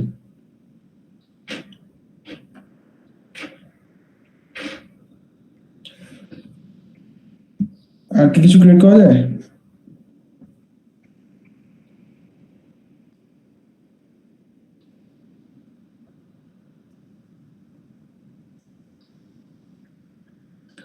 আচ্ছা, তাহলে এই যে তোমরা এভাবে অ্যান্সারটা দিলা, তোমরা এভাবেই ইয়েতে অ্যান্সার দিবা এক্সাম স্ক্রিপ্টে, ঠিক আছে?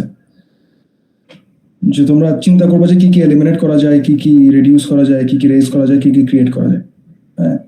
আর একটাতে রিপিট করবা না, ঠিক আছে? তাহলে এরপরে কি আসে? 6 থিঙ্কিং হ্যাটস।